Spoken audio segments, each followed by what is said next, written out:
Here we go.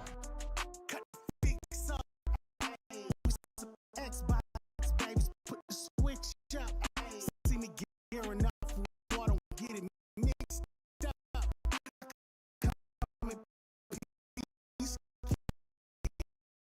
I'm bringing commentary and the new releases.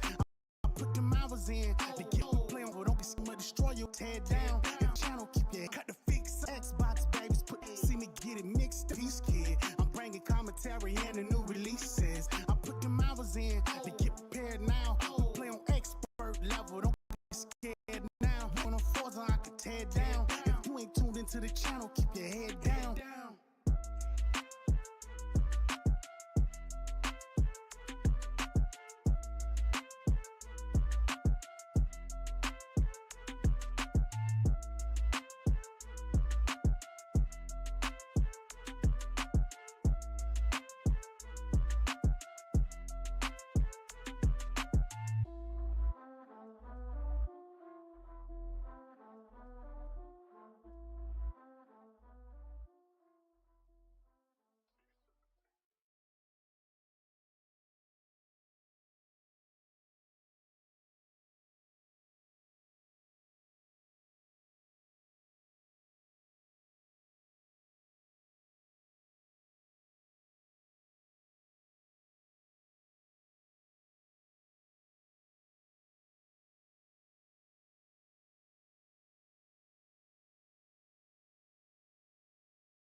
Welcome to the show. I found any excuse to start singing, so excuse me, guys. Welcome to The Fix, brought here by 101.9 FM, The Mix. No, joking. Anyway, thank you, guys. I'm kind of scatterbrained because I've been running around, got myself something to drink.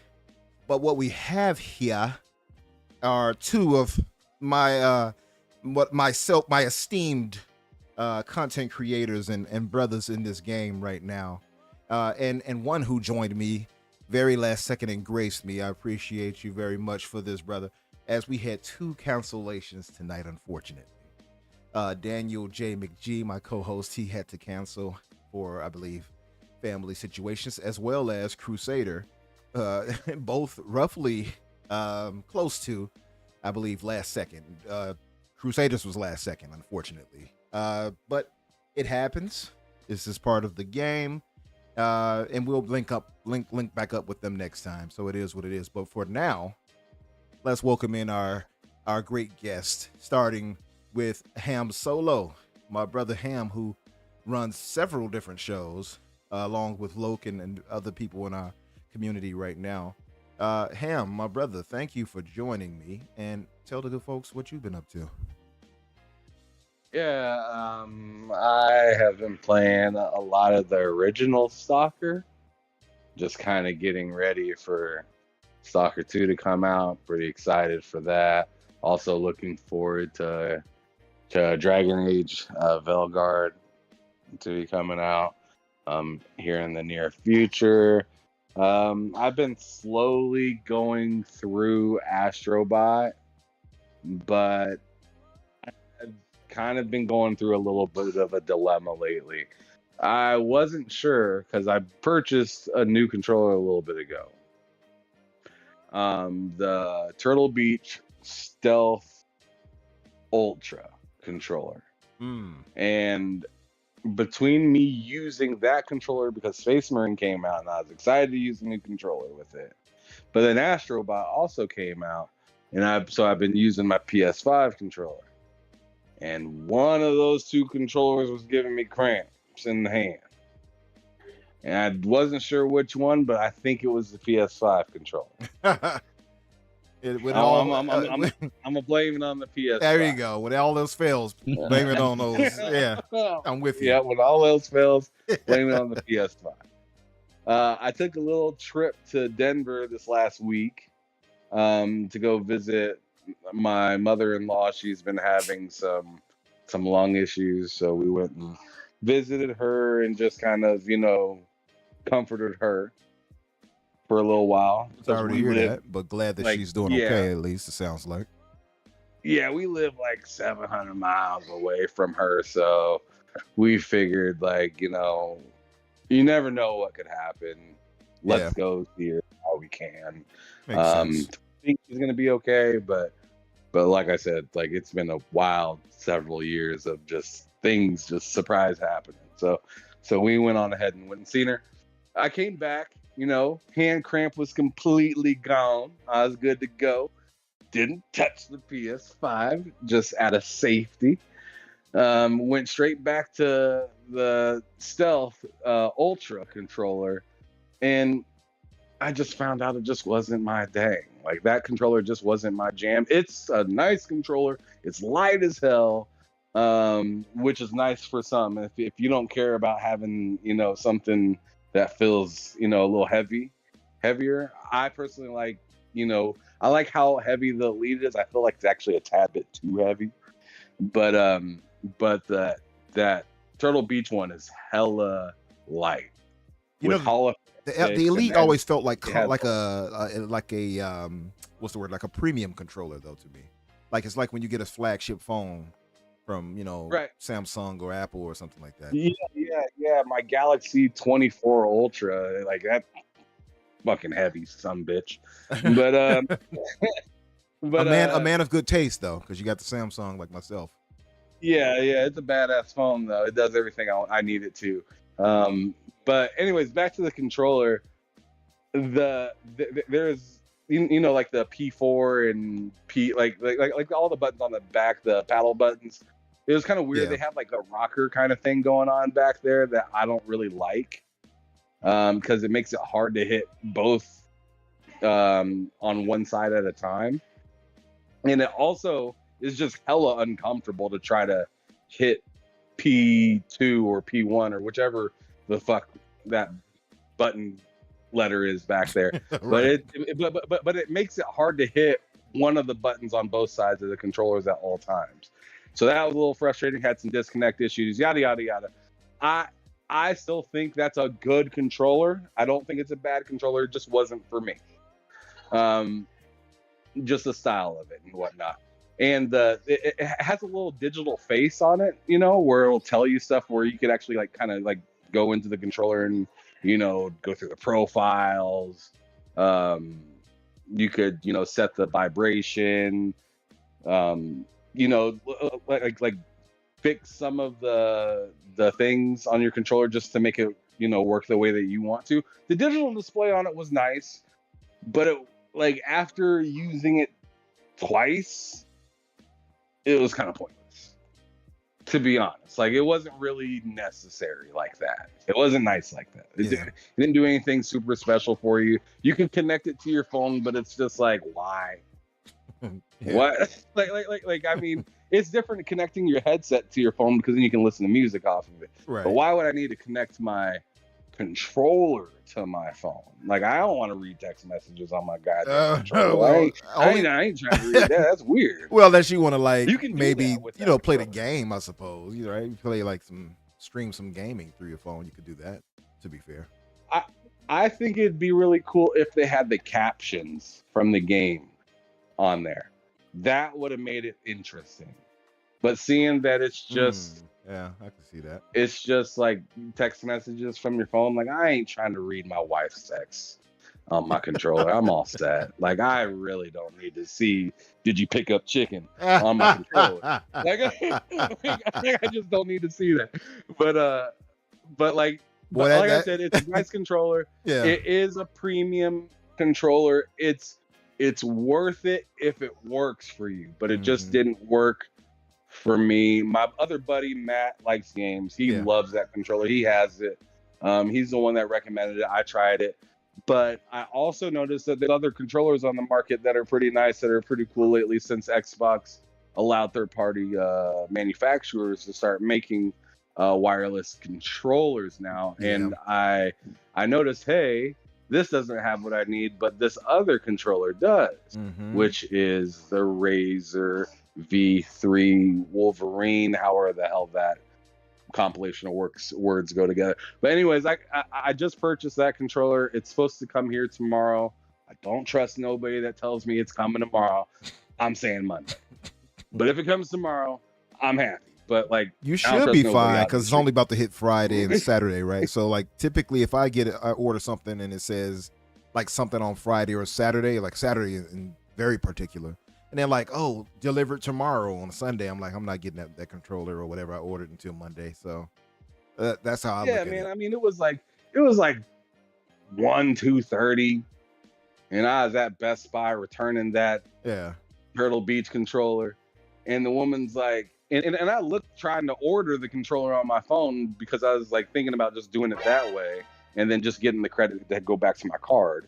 Mm-hmm. And I was like, and I seen that it wasn't supposed to come in until the 4th of October, and I was like, God damn, right? Like I'm like, Right. shit, like, I want a controller right now. Like I ain't trying to wait another week. Right. But like, so like the woman was like, right, like that was checking me out was like, yo, like we could get that sent to your house tomorrow. And I was, and that's when I looked at my phone and seen the date and seen that she said what she said. And I was like, I'll do it. And in my head, I was like, I don't trust y'all motherfuckers. Because I was just like, how did I get the 4th of October and you can just send it to me tomorrow? I don't know if y'all got some like priority system up in that sucker or whatnot, but like I was 100% there to take advantage of it, but Yeah. best believe I am still looking at you through a magnifying glass. I don't trust. You know, I had bought this the 8-bit do. Have you ever heard of that one? The 8-bit do Yes, controller. 8-bit do. Yeah, I had bought that one, which is like. Is it the smaller one, the kind of like SNES looking one? It's the regular Xbox looking one. It looks like the standard current Xbox controller, but it has like 3 different switches from Xbox to PC to Bluetooth for your phone or whatever. Was that the $40 one? How much was that one? Because there's one Probably. that is like very similar to like an Elite controller. It's wireless Mhm. and it's a hell of a price. And I don't think that was the thought one. about buying it. Yeah. I thought about buying it in lieu of just waiting for the new Elite thing, but who the fuck do I look like waiting on Xbox? So it's like, so I went You've on been ahead waiting and for a just like while. made myself happy. Yeah, Yeah. I ain't trying to wait on I hear you. no, I ain't trying to wait on none of these suckers out here. I You hear got you. Nintendo. You got Nintendo coming into PlayStation's chat saying, "Don't expect no Wii." You're like, Howard, no, don't expect You no. all better temper your expectations. New Switch, and I was like, "What y'all talking about?" Like, that was crazy. What about gaming though? What have you been playing outside of the first game of Stalker? That's it, really? You got a chance? Stalker, Space Marine. I've been like chucking bricks in 2K like crazy. Let it rain, bro. I was like straight up. I know that movie that you're talking about. Old white boy shooting at the fucking downtown court, looking like he at the Rutgers doing down bad. Yeah. Let it rain. Right? Let it rain. That sucker. I ain't never heard a basketball hit a backboard like that. Like clunk. But yeah, man, it made the earth shake. That shit was nuts. But, that dude was embarrassed. Oh, that was funny. That was funny. That was with Ben Stiller, if I'm not mistaken. Boy. Yeah. That was Ben Stiller, and what's my man's name? He's no longer here with us, unfortunately, but he also played in like Mission Impossible. I can't remember his name right now. But anyway, that aside, let me welcome in my second guest, and who so helpfully and thankfully jumped in very last second for me. Thank you very much for this. Fuzzy Belvedere. Yeah. I'm sorry. Hey, Fuzzy, man. Thank you for jumping in, brother. I really appreciate that. Definitely. I mean, we got the Melanin Hour on lock now. Us 3. You know? So it is what it is. You know what I mean? Yeah, but thank you for joining us, brother. What have you been up to? Tell the good folks what you've been up to and what you've been playing or watching. Oh, well, just appreciate the invite and Glad to be here with you guys. As far as what I've been playing, a little bit of everything, kind of. Like Yeah. with Undisputed, being its official release next month or like in like a couple of weeks, 'cause I think it's like October 10th or something. Mm-hmm. I'm still playing that on PC. Looking forward to the update. I need to reinstall 6 Days of Fallujah because they finally are talking about the AI team update. So if you do solo, I usually try to do it solo, but that game is like ridiculously hard to play by yourself. Where it's like 40 AI soldiers against one. So yeah, that's not going to work out when they got their own aimbot. But I'm playing a lot of State of Decay 2. Like I'm on some sort of like zombie killing fix right now type Yeah. of deal. I think it was a combination of watching the State of Decay 3 trailers, looking forward to it, and then hearing that and keep in mind, I bought State of Decay 2 when that thing launched, and it was a little buggy, the first I guess couple of weeks, but I put it down and then picked up another game, and then wound up picking up another game and another game before getting back to it. So Yeah. I finally got around to getting back to it, and man, they've been supporting that thing, ever since, and doing updates and adding content, and they're about ready to hit their last update, I think next month, update 38. If that gives you any indication Sheesh. of how much they've supported this Oh game. yeah, they've been putting in work. Um, So yeah, are you so, Are you thinking about getting Dead Rising, the remaster, or since you're on a zombie yeah, kick? I'm gonna. I think what's gonna wind up happening is I'm gonna catch it when it possibly goes on sale close to holiday, because I really need to get back to Dying Light 2. Like from Oh, I prior love to me Yeah. being into like State of Decay 2 a lot lately, Mm-hmm. Dying Light 1 is my absolute favorite zombie game. Like I do Okay. like the Dead Rising series Yeah. as a whole. But like Dying Light 1 is like the ultimate. Well, it has one or two spots above State of Decay 2 right now, but like overall, State of Decay 2 is now my jam, just for the fact that the base building, the community aspect, Yeah. the fact that it's like you can live out your Walking Dead dream. Like if you if you were to be thrown into the show, you could basically Yeah. carry that out in that game. And You that's know I something got to that they make me a couldn't do character in now. Dying. I've never played part 2, Fuzzy. If I had somebody that can kind of walk me through it and get understanding, I'll probably join it. But if I do now that you just mentioned The Walking Dead, I have to create what's his name, Rick, a Rick alternative to be in there like Yeah. call No, while I but run around or yeah, something like that. oh yeah, and it's so much fun. And well, the big thing is you can adjust the level of difficulty. And I'll be honest, I started off in the green zone. Keep it easy, make it where I don't get frustrated because I'm low on supplies and stuff. But now I got one playthrough that I'm doing on Nightmare, which is ridiculously hard, and one that's on Dread, which is manageable after you get used to the systems of what's valuable. Like you can't pick everything up. Like in the green zone, you probably can and then just break it down or sell it or whatever. But when you start getting up in the difficulty levels, don't pick up everything. Just pick up what you need, kind of stuff. Yeah. And that's like the big thing that I like about it. It's like you start really living out that, okay, I gotta survive. I gotta only carry what I need. I gotta keep an eye on my health. I gotta keep an eye on my energy and stamina and all that stuff. And But the State of Decay Nightmare, games it's are like, like permadeath, right? yeah, yeah. I mean, it's easier when you're on the lower difficulty levels, but when you're on anything Dread and above, I mean, I guess you could get permadeath on like the normal, but like Dread and above, permadeath sucks. And I learned the hard way after I built a Michonne type character, Yeah. or like with the sword play, and she had like a backup pistol that was semi-automatic, and Right. then the katana and everything. She was doing great, and I forget what I did. Oh, I think I threw firecrackers or dynamite instead of the smoke grenade. Or no, I went to Oh. heal. Yeah. I went to heal so I could cure my sickness because one of them scratched me or something or bit me or whatever. Oh wow. Oh, so you'll And get sick if I they do that. Okay, I didn't know that. yeah. So I accidentally, I must have hit the thumb D-pad or something like that, and Yeah. switched it over to dynamite, threw that, and then attracted all of them. And I was like, oh god. And I was holding my own for a little bit, and then it's like after a while you get tired, and it's like you can try and duck and dodge as best you can.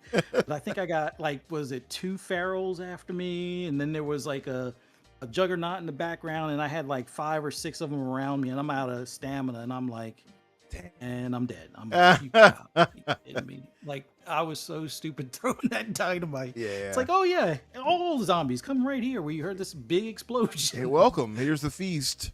Yeah, I have to try it out, man. I just haven't had the chance and time and I guess person to kind of walk me through that and get into it, but I do want to try to play it eventually. Of course, we got part 3 coming out some like a few years or whatever from now. But yeah.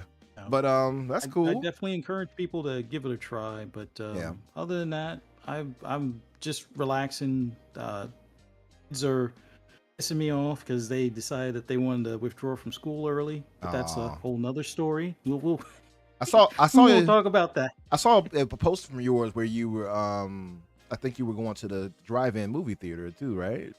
What you guys check out? Me and the wife went to, they had like a dueling chainsaws weekend. So Friday night was Texas Chainsaw Massacre, as well as like part 2 and 3, or I forget what the titles are for the other 2, but the original one, still a classic. Great to see it. The other 2 were pretty cool as well. And then for Saturday, it was Evil Dead. And being an Evil Dead fan as well. It was a ton of fun just, watching those, just, man, it's outside of gaming. Like, cars used to be my other hobby, but I don't feel like spending ridiculous amounts of money on tuning cars and then breaking stuff and then fixing them back up. So going to the movies with the wife, watching horror movies, because that's her jam. Yeah. It always seems to be the ladies' thing, the horror movies. What's up with that? I think women like the feeling of sense of security kind of thing. So it's like the scariness, and then you're there to kind of protect them, or go through it with them type of thing. So you can get killed in their stead as they run away. That's what it is. I get it. Little do they know they haven't met me yet, Fuzzy. I will leave everybody behind. You ain't getting me. Ask anybody who's played any game with me. I run. I'm a pure black man. Where? No, I already told my wife, it's like one of those things.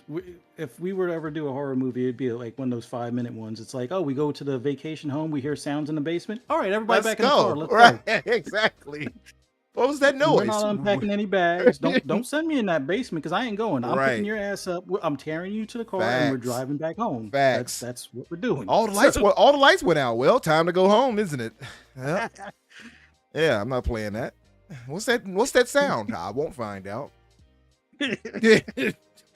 Exactly. They like, what was that screech? All you hear is the car starting. Let's go. But yeah, man. For sure. Damn all of that. K said he almost spit his water out. But yeah, let me give a shout out to everybody in the chat really quick, to our mods. Great Monad, my brother. He said, he doesn't feel lonely anymore. Some other people joined in with you, I guess, at that point. What's up, Gray? Yeah. K Asante. I'm not sure if you're still here, but what's up, brother? I thought I saw a few other people early. Oh yeah, that's what it is. Ponty. What's up, Ponty? Ninja Squirrel, what's up? Abdel, my brother. Spiders. I almost always say Spiders numbers wrong numerically because I'm just terrible with that. But Spider 13. Spider 13, what's up, brother? Yobi. What he says, he got 2 of those 8-bit. Okay, he said he has 2 of those Ultimate controllers. One I use for my Switch PC and the other is for Xbox Fire Stick tablet. Okay, so you play like the games off the Fire Stick, is what you're talking about? Okay, cool. Hall effects and all. Yeah, the one I have has Hall effects as well. Yeah, pretty good controller, I have to say. And of course, K Nakagawa. K, what I forgot, what was the name that you said we can call you? I forget. Palpatine, what's up, brother? Flan, what's up, House Flan? Kevin, that's it. Thank you. That's right. K is Kevin. Okay. Masshole, what's up? And everybody else. Oh, Sith Lord, my brother, what's up? And anybody else, if you are here, just put your name in the chat so I can shout you out when I get a second. And of course, my brothers, Adidas 20 he drops a, as Boom would say, a generous $5 donation. He says, "What's up, my Chicago brother, Fuzzy and Ham? Salute to you, good brother. Thank you all for being here." We don't, not myself. I guess I'll speak on this, and then we'll move to, I guess, some of the news roundup and try to get to these recent shows rather. And I'm not going to drag it on too long. News hasn't been super dramatic lately, but I do have a few questions I will ask our guests, of course. I actually jumped in with fun speculation with Mav on his show the other day. Had a really good discussion, actually, so I might bring it up a little bit and try not to get too distracted with it, because it can go that way. And I know myself and Ham, when I jumped on his show, we had a really good discussion at one time. And I know you remember what I'm talking about, Ham. But so myself, as far as what I've been playing, I beat Astro Bot, Black Myth Wukong. I'm off and on that, doing mods on that now. So it's really dope. I've added Goku. I've had Darth Maul. I've had Kratos even on there. And that's one thing I'm really enjoying about the PC side of things, is the modifications you can do and how expansive that is. Now we got Shattered Space coming out with Starfield. I'm going to play it all on PC this time. I got 334 hours on Xbox with that. So I'm going to log in a ton more replaying it over on PC, but I'm going to add the Star Wars mods to it this time. And turn a whole world into Star Wars with the Millennium Falcon as my ship and everything. I cannot wait to do it. What was one other thing I was going to mention? Oh, the ReFantazio demo. Did you guys get a chance to check that out yet? Not yet. Yeah, I decided not to. Okay, but I haven't really played any of those. I like the Persona games. I've never played, and you can see obviously the art style is similar in a lot of ways. Very obviously, same artist, or at least art style. I have to say, man, the anime cutscenes, top notch, like top of the line, really well done. Voice acting, all of that is really solid. The gameplay, I can't judge based off of the other ones because I haven't played Persona games, so I don't know how close they are to whatever. But from whatever it is, it seems to be okay to me. I have to give more time to it, but from what I played, it seemed really enjoyable. I like it. If you all do get a chance, check it out on Xbox. They have a demo out right now, so if you all want to give it a try to see how that what is it, a Memento? What is? I'm already gonna buy it. I just don't want to. Oh, I just don't want to play the demo. Oh, okay. They do say that the it carries over though, like you can carry over your experience and everything like that from the demo. Yeah, but I want it. Like all these games come out with day one updates. I'm just gonna go ahead and wait. Okay, cool. Oh, House Flan, I didn't know that you were from Chicago. It says, oh no, okay, he said me. Okay, House Flan says, because Umbra is a Chi-Town guy, I'm going to say respect to D Rose today. There you go. Yeah, that was some news. Love me some Rose. Hey, listen, I talk about that sometimes, and my heart broke when he had that Achilles tendon tear at the time when we were right there. I got in my bed and crawled up like my girl broke up with me or something. I I didn't know what to do. I was a mess. It was sad. It was a sad day in basketball. Oh, it broke my heart. I promise it did. I know he was. When he got hurt the second time, it's like, all right, it's over. Yeah, unfortunately. Oh, you a New Yorker? Okay. Okay, yeah, Rose did. Okay, yeah. Okay, well, we connected in that way, Flan. Absolutely, there we go, because Rose did play there. But yeah, let's move to the news roundup. I got a few things here to show, and we can just kind of breeze through this. If you guys do have anything to add to it or whatever, feel free at any time to interject and say whatever. All right, fellas? Let's switch to this.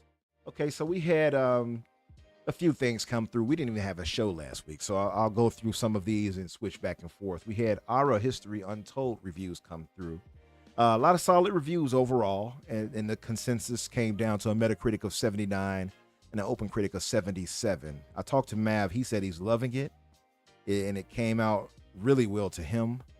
These types of games are not really my forte, but for those who do love this, I mean, 79 and 77 obviously is saying it's a good game, a better than just good game at that, because it's almost an 80. So Hey, is this game you guys types right here? The Aura History Untold type games?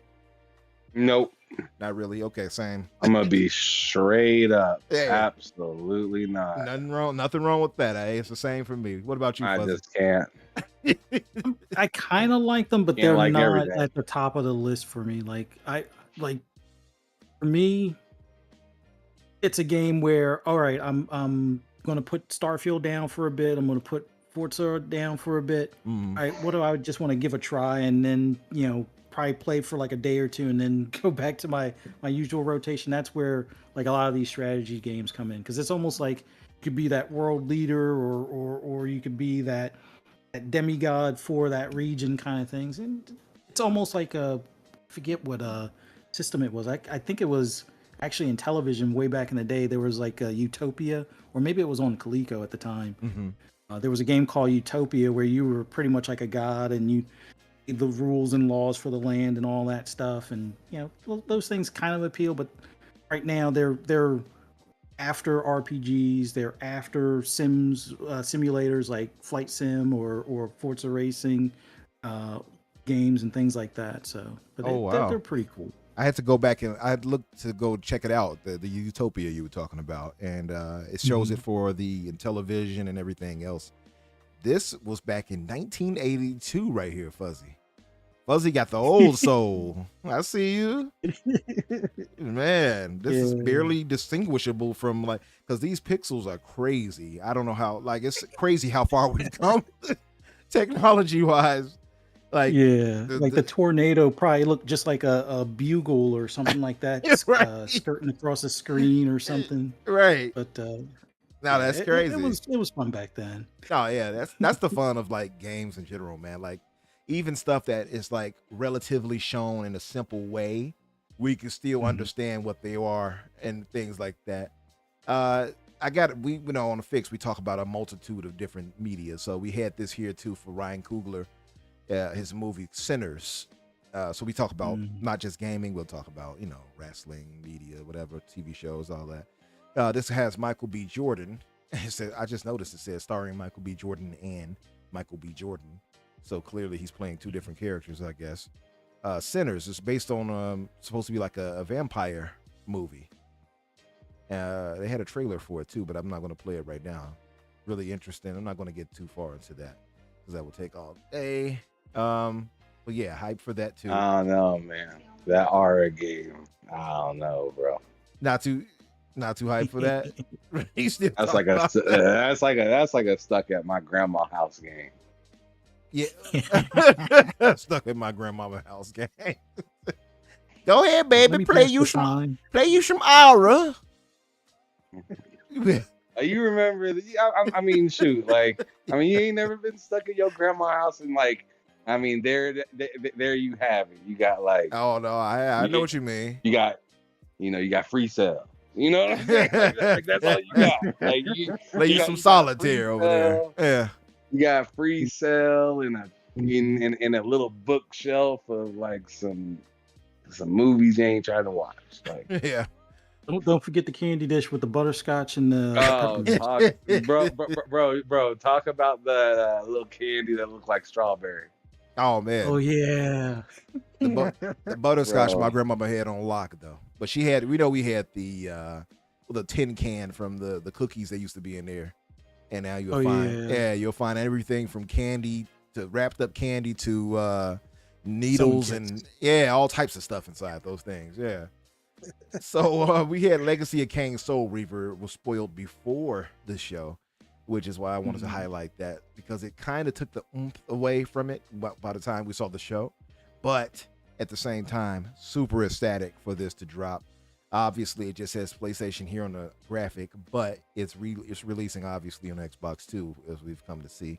Crystal Dynamics and Aspire, not too faithful with Aspire, not too sure of them, but from what I saw from the trailer, and I'm sure you guys saw the trailer as well, it looked like they did a good job as far as updating it. What's your guys' thoughts about the Soul Reaver? I'm glad that they actually put this one through. I remember hearing when they were associated, or I'm still, I guess this is associated under, what do you call it? What was that company? Jeez, now I can't even remember. I'm having a brain fart right now. Was it Embracer? Okay. Like when they were talking about bringing back some of their old IPs for their recently acquired places or recently acquired studios. This was one of the titles that I think they had made mention, and then they went completely silent about it as the rest of the roof was, burning down kind of deal with them not having that promised money from the handshake deal or whatever negotiated. So it's great that this actually went through and didn't get canceled like what was it, Time Splitters and something else got canceled. So yeah, good that this one actually made it all the way through. Yep. What about you, Ham? Did you ever play Soul Reaver back in the day? Yeah. Kane. Yeah. I used to say that all the time. Kane. Kane. Kane. Raziel. So we play as Raziel, obviously, in these sequels here. From Blood Omen. Blood Omen was the lead, was Kane. It's kind of got that Castlevania feel to it when you think about it, how they passed off from Dracula to anyway. But that said, what did you feel about the visuals of this, the new the updated visuals, modernized, visuals, whatever that you saw? I thought that was a nice touch, but like I kind of read between the lines, I guess, with it, and was more or less like, yo, like they really thinking about reviving this franchise possibly? I hope so. Like that would be pretty nuts to see a today's version, like a real actual today's version. I would of it, not a remaster from 2001. Yeah, back when I used to take the PlayStation to me. Right. What, you don't want to play Solitaire, baby? Nah, you brought your PlayStation, man. That Minesweeper, you lose your mind playing that game.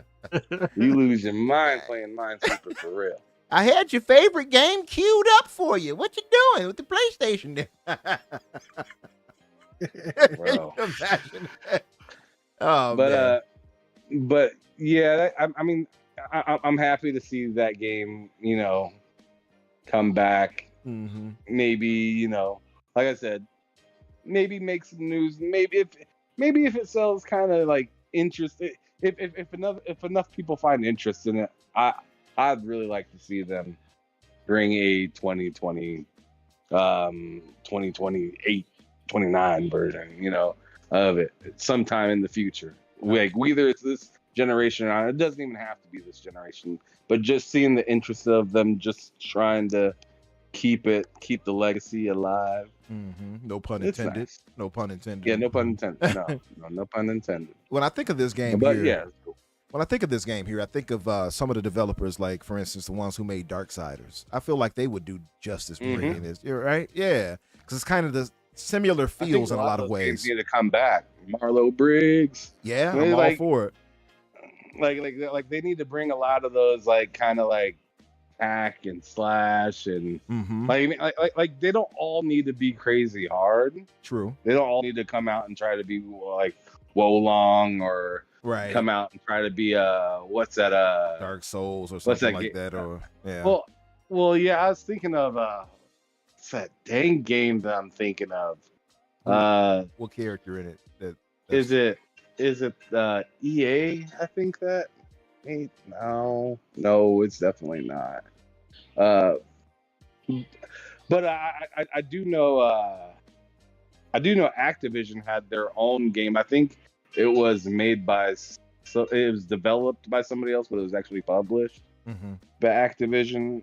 It was like a very technical kind of Ninja Gaiden and stuff like that. God damn, why couldn't I think of that? I was wondering if you meant Ninja Gaiden, but you mentioned EA, so I was like, no, not Ninja Gaiden. But what was the game? But what was the game from Activision though? Oh, Sekiro? No, not Sekiro. Golly, I cannot remember. Like it's gonna drive me insane. Anybody in the chat hearing this, can you guys think of any kind of tougher hack and slash fighting game that Activision put out? Because I can't think of Man, it's gonna bother me. It's not. It's not Shinobi. It's not Tenshu because Tenchu. K. Thank you. Okay, K. Shout Tenchu. out to K. Yeah. Tenchu. Thank you. Love Tenshu. Yeah. Golly. Funny enough, Yeah, Sekiro I was just going fan- to be Tenshu, but they decided it was a little tougher than what they intended and changed up and made it a new IP. Funny enough.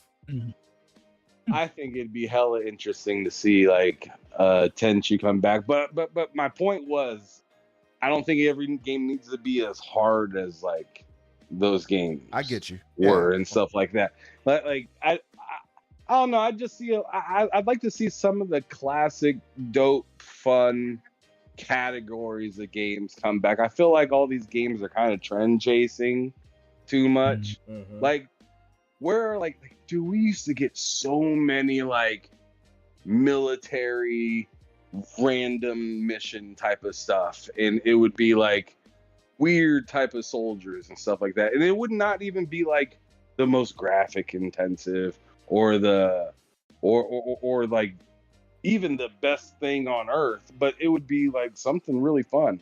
And I get you. Yeah.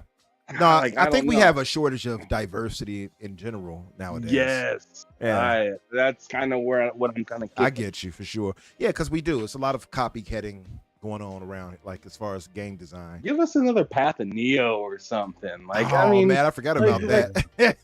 Yeah. give us some of those games, Spy Hunter type of games, bro. Like Conflict Vietnam back in the day. Yeah. No, I'm listening. I'm with you 100. I'm with you No. 100%. I had a space the other day, and one of the discussions I mentioned pointed out was like, hey, it's the lack of diversity, at least on Sony's side. Like when they're talking about all these remasters, it's like, why don't they ever go back to the IP of the past and bring those forward?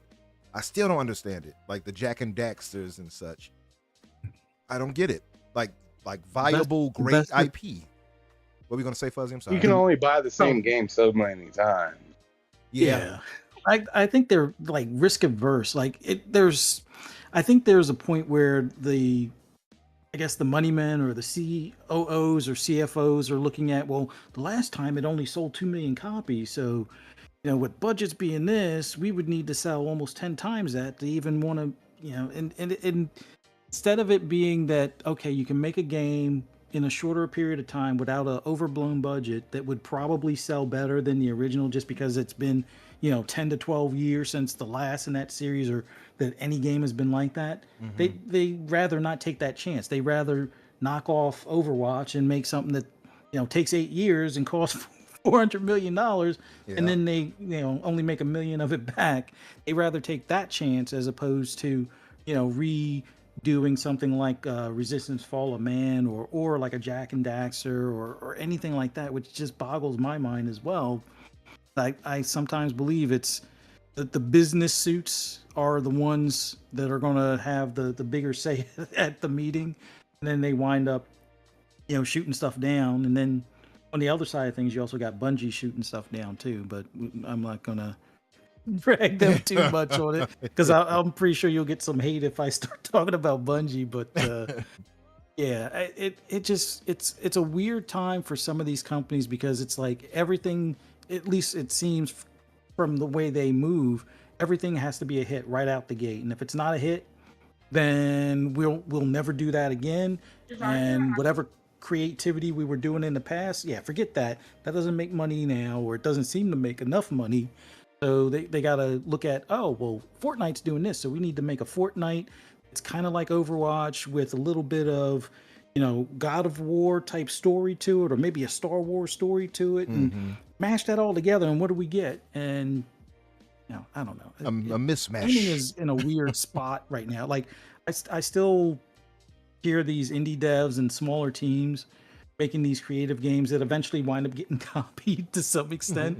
But it's like those original ideas that they make seem to, do better. Or even some of the ones that kind of revisit the old style of stuff. Like, look at Space Marine 2 now. That's doing numbers in comparison to what, some other games that are going with a tried and true formula that you have already seen like 3 or 4 versions of that game in the past year or two.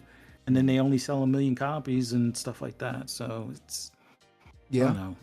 No, yeah. Publishers, I think, are the problem. I tend to agree, and you're right about the risk aversion. Like that's part of the, I guess, the issue is like, we don't want to put our money in and not get a return of investment, or you might flop.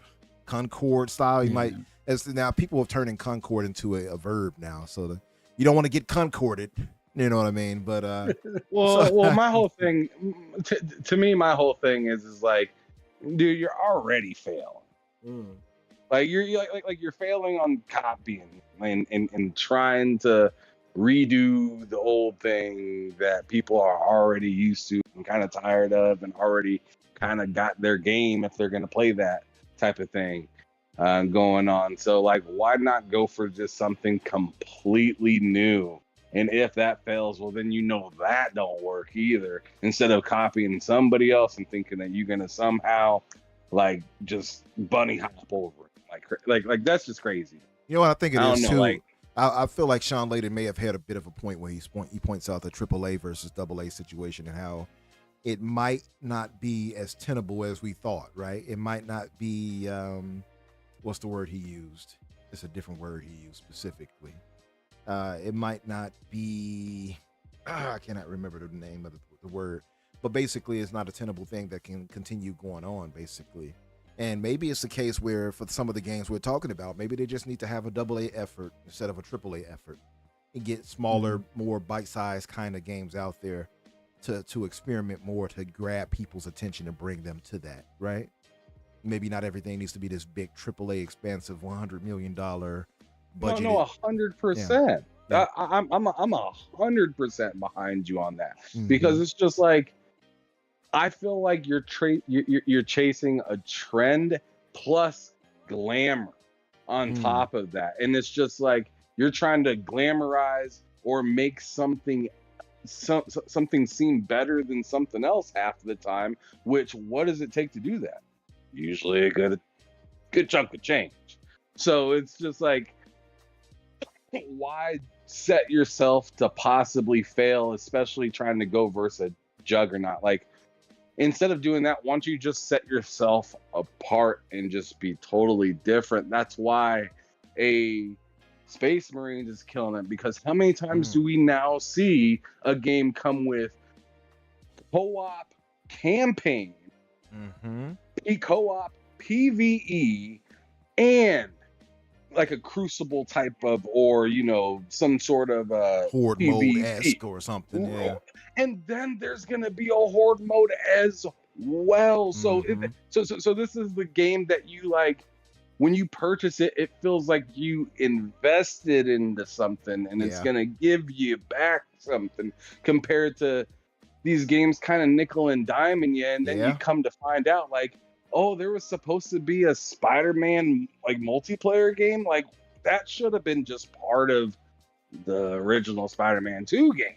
And then you have a long-lasting game that can continuously make you money. And I mean, to me, some of this stuff is simple, but you're trying to be so rare, unique, and chase the trend, which is the essentially, and it gets you nowhere. Like, I mean, look at X Defiant right now. I mean, they came out hot, but like they just couldn't keep up with the idea of just trying to overtake something that's already there. People play it and they're like, this is too similar to this, but it ain't better than this. So I'm gonna go back to what I'm used to. Yeah. Also, too, I would say X Defiant didn't have enough content either at the time when compared to other, like, if you're gonna jump out there, you're gonna have to have, like you say, gotta be feature content and content rich, I would say, nowadays too. Like, you got too many other options out there that people are stuck to, that they don't want to leave and deviate from to go play this new thing. That's part of the issue. And these live service games and games as service titles, like, it's tough. It's a tough game. We already knew that. Like, even when they had the initiative of 12 live service games, we were like, most of those are going to fail. We knew that. And we're seeing it. We're seeing it in live action. I expect fair games to do similarly terrible. Sorry to say it. I do. But I do get you on that 100%. Just to move on really quick, though, we did have The Legend of Zelda Echoes of Wisdom playing with actually Zelda this time, and not Link. I remember for a long time when I was younger, I was like, "Oh, The Legend of Zelda has Zelda I'm playing with," and he was like, "No, that's Link." I'm like, then why is it called Zelda? And why is it her legend? But anyway, Legend of Zelda. It has an 85 Metacritic and an 86 Open Critic, so very well scored. I think we all knew it was gonna. We all knew it was gonna do pretty well. So scored well. I thought it would be probably in the 90s, to be honest, just because it's Nintendo, and you know how a lot of the media does when it's Nintendo. And Nintendo does make great games, to their credit, obviously, but it just seems like all those ingredients were there for it to be this Game of the Year contender. And now I'm kind of wondering if it will be. And we did have a lot of other heavy hitters. And speaking of like the whole content rich thing, just to speak on that, that's why I feel like Black Myth Wukong is my current Game of the Year. Because, for instance, you talk about content rich, photo mode right at the onset. It has New Game Plus. Like, a lot of these things are patched in later for a lot of games nowadays. You know what I mean? Versus that having it all there. And again, to be fair, I did play it on my PC. So it, and I have a higher end one, so it played well for me. But I understand that it didn't play that well on PlayStation and whatever. And I'm sure, hopefully, it'll play really, really well when it drops to Xbox, so we can rub that in our Who's Brothers faces. But seriously, I that mean, type if I'm of being stuff. honest, Yeah. I think it played good enough on PlayStation for people to have a feel on whether it's a Game of the Year caliber type of game or not. Like, it's not like the game, you turn it on and then you see a little smoke sizzle come out of your PlayStation. It wasn't like that. Like, it was like, like the game played, and like it played well enough for some people to be able to ignore it. It played well enough for an entire, for half of the world to just ignore it and just be like, I'm gonna go ahead and just buy this console. I don't give a damn about how great this thing is playing. Because a lot of people don't really care about if it's perfect. They just want, hey, is this a new experience? Is it worth my damn time? Is it not going to be like, so broken that it's like just not worth playing? Not playable and all that. Like, right. Yeah. So I don't know. I don't think like it's clearly not a Cyberpunk situation or anything like that. So it was fine enough.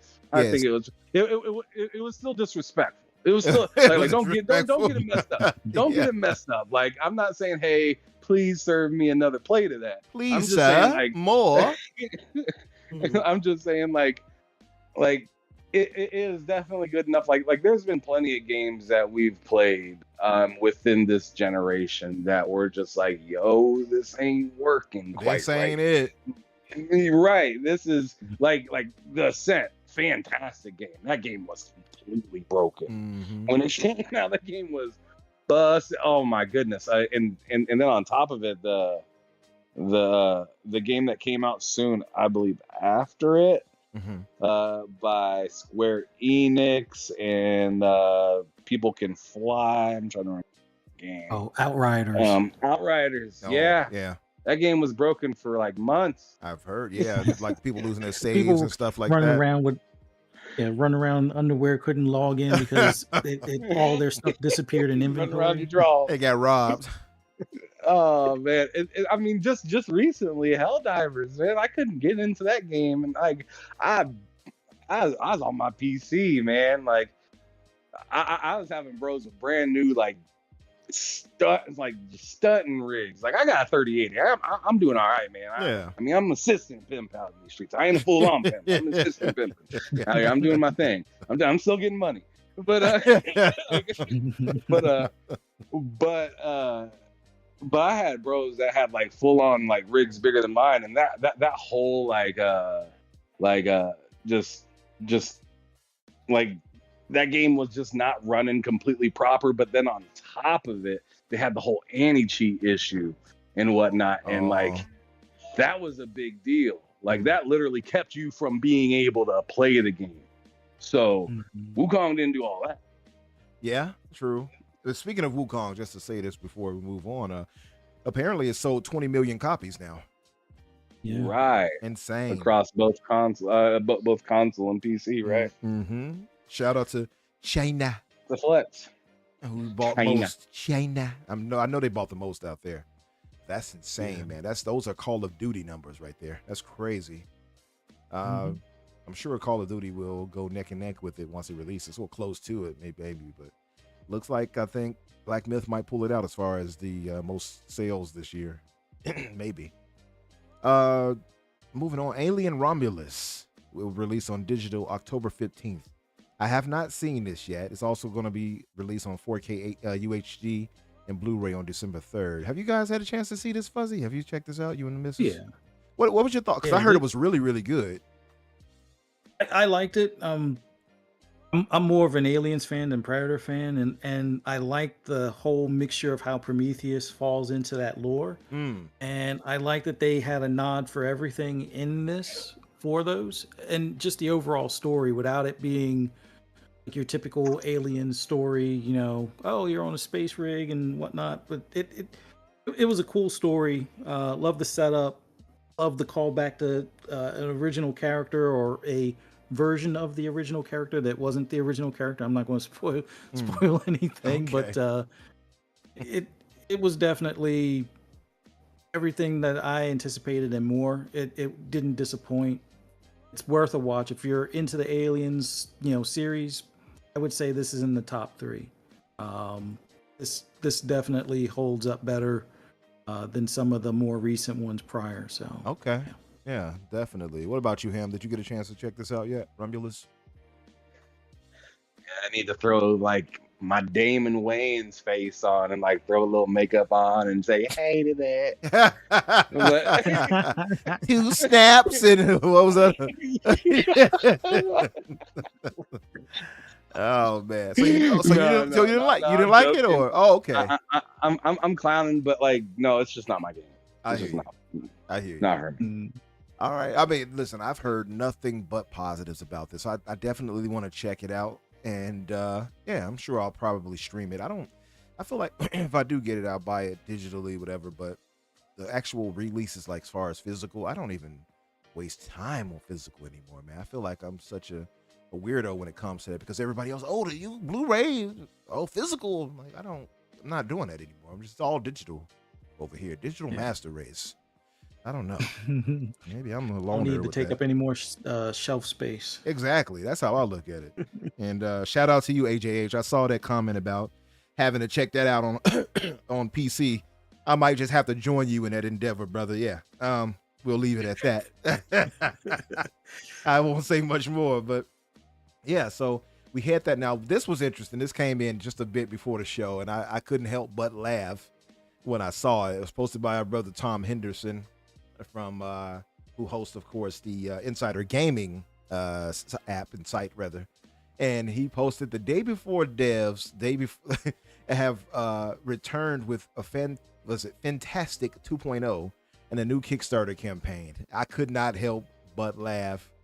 I don't know if you guys saw that with day before, but clearly, I mean, everybody is obviously mocking it in the comment section, as you guys can see.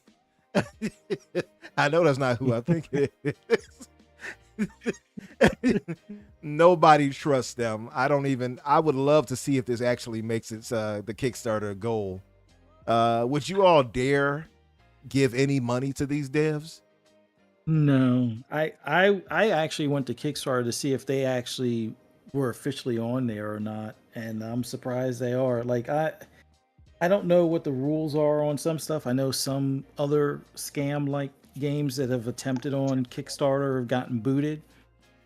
I hate to root against somebody, but I kind of almost hope they get booted off of Kickstarter just for the fact it's like, we know who you are. Just be gone. Yeah, kick rocks. You trying to get our money. What about you, Ham? Would you give them any your change for this? Do something strange for the Fantastic 2.0? The 2.0 what? I guess that's the name of it. Fantastic 2.0. I think I'm all set. I don't even know what you're talking about. Listen, they even like didn't even add the A. It's FN-tastic, Fantastic 2.0, because they know they're not gonna have any fans. I'm sorry. Okay. No, I see what you're talking about. Like after you spelled it the way that you did, I remember the disrespect that they left people with, the bad taste. Yeah. Nah, man, like there ain't no way. Yeah. Like, come on, how's this? I mean, imagine getting robbed by a drug dealer and then like hitting them up and asking them if you can get it, if you can get a little something. I mean, come on, man. Like, how much of a bitch can you be? Hey, can you loan me some to next week? Like, you just can't do that. Yeah, right. That's just like it's an unwritten rule. It's amazing that they're even trying. I mean, the goal on that. At the audacity. I'm actually kind of proud of the effort. That's insane. Yeah, they got some audacity. I'll give them that. I'm not even clicking the link for this. Shout out to Tom Henderson, but it's unnecessary. I don't know, man. I don't know.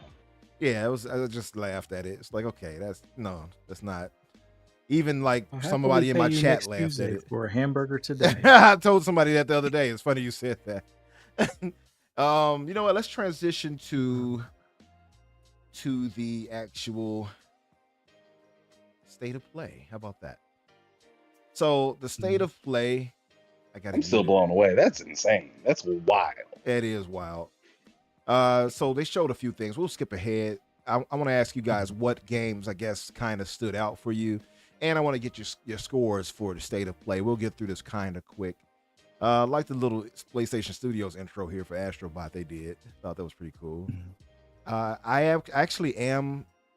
I want to say excited, but I'm looking forward to this new DLC that they're going to add these challenge levels and stuff. 5 new speed run levels and stuff like that.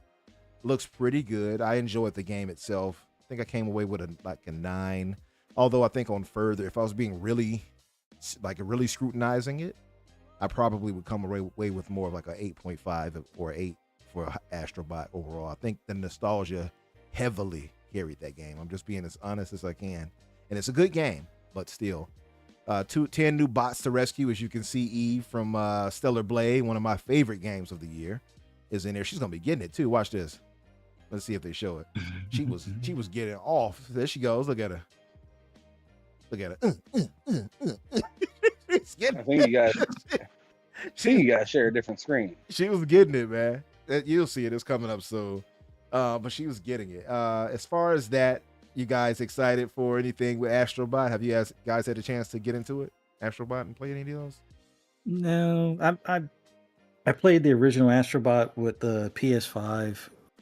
Don't get me wrong. It's a great tech demo. It's a fun game. I'm just not the biggest platform guy. Like I tried doing a lot of those speed runs, and that for a while that had me hooked for a minute, and then it's like, all right, I beat my goal or beat a friend on the friends list, and it's like, all right, I'm done.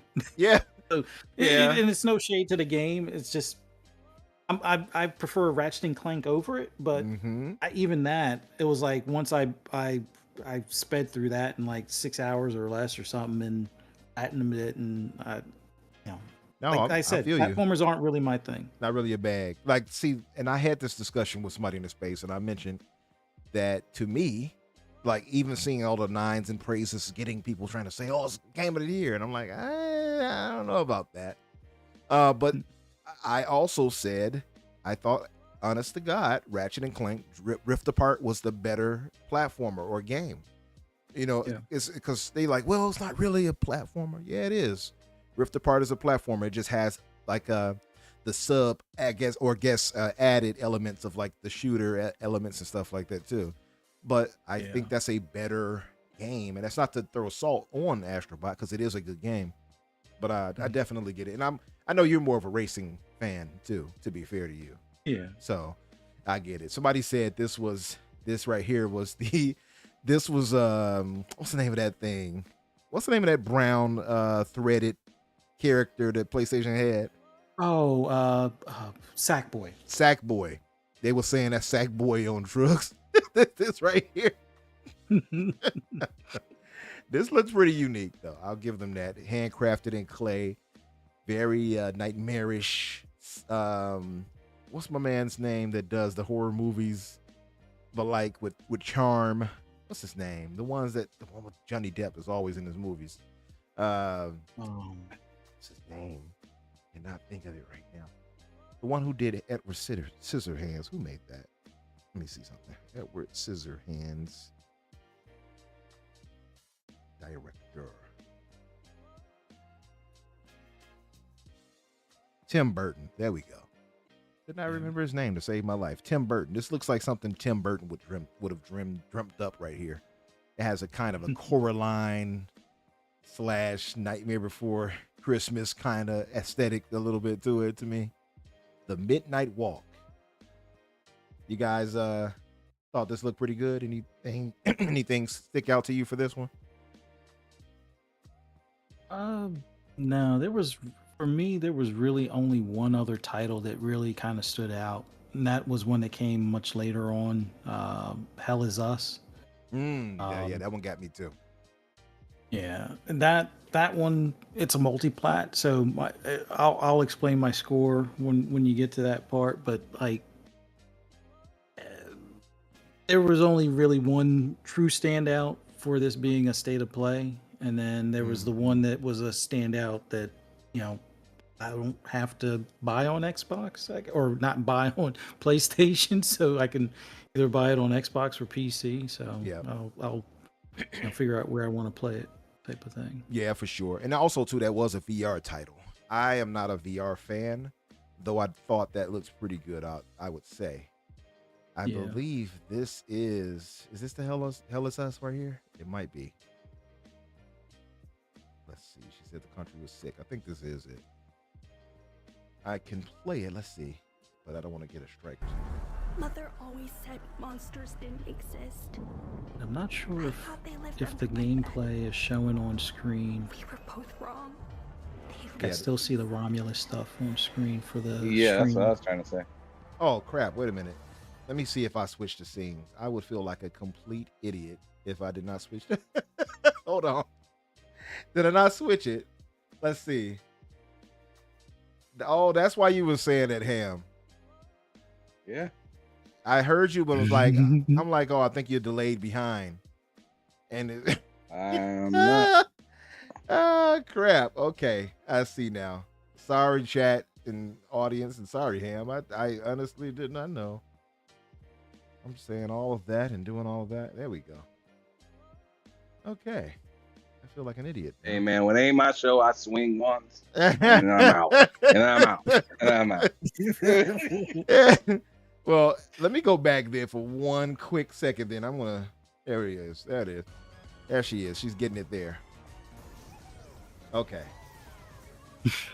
I had to go back. And that's what I was talking about here with this game here. Oh, the nightmare thing. Yeah. I'm gonna. This is a game where you can go back and forth from VR, though, right? Yeah, this one is the VR one right here. Let me go ahead and move us forward. Sorry about that. The chat. Midnight Walk right here. That's VR. It looks like, but yeah. Now that somebody had made a funny joke. They said this was Sackboy, but I guess on drugs or something like that. I kind of see it. Kinda. Yeah, I kind of see it. But this is Hell Is Us right here. Sackboy, a demon. A demon in them thing in the streets. It's like Jacksonville Sackboy. Right. So we get Hell Is Us. Now this is, like you said, Fuzzy's coming to Xbox. It's also coming to PC. And I'm more than for sure I'm getting it on PC. Play it at its best. But it looks really interesting. I saw some of the details after the fact though that I didn't care for, which is no map, no hood, no map, no compass, or like objective marker of what to do as far as things go. I'm kind of like, but I guess it all depends on the game design. Like some games are really good at laying out where you have to go without having to necessarily tell you. So we'll see how they do the map and everything like that. Very good looking game though. Yeah.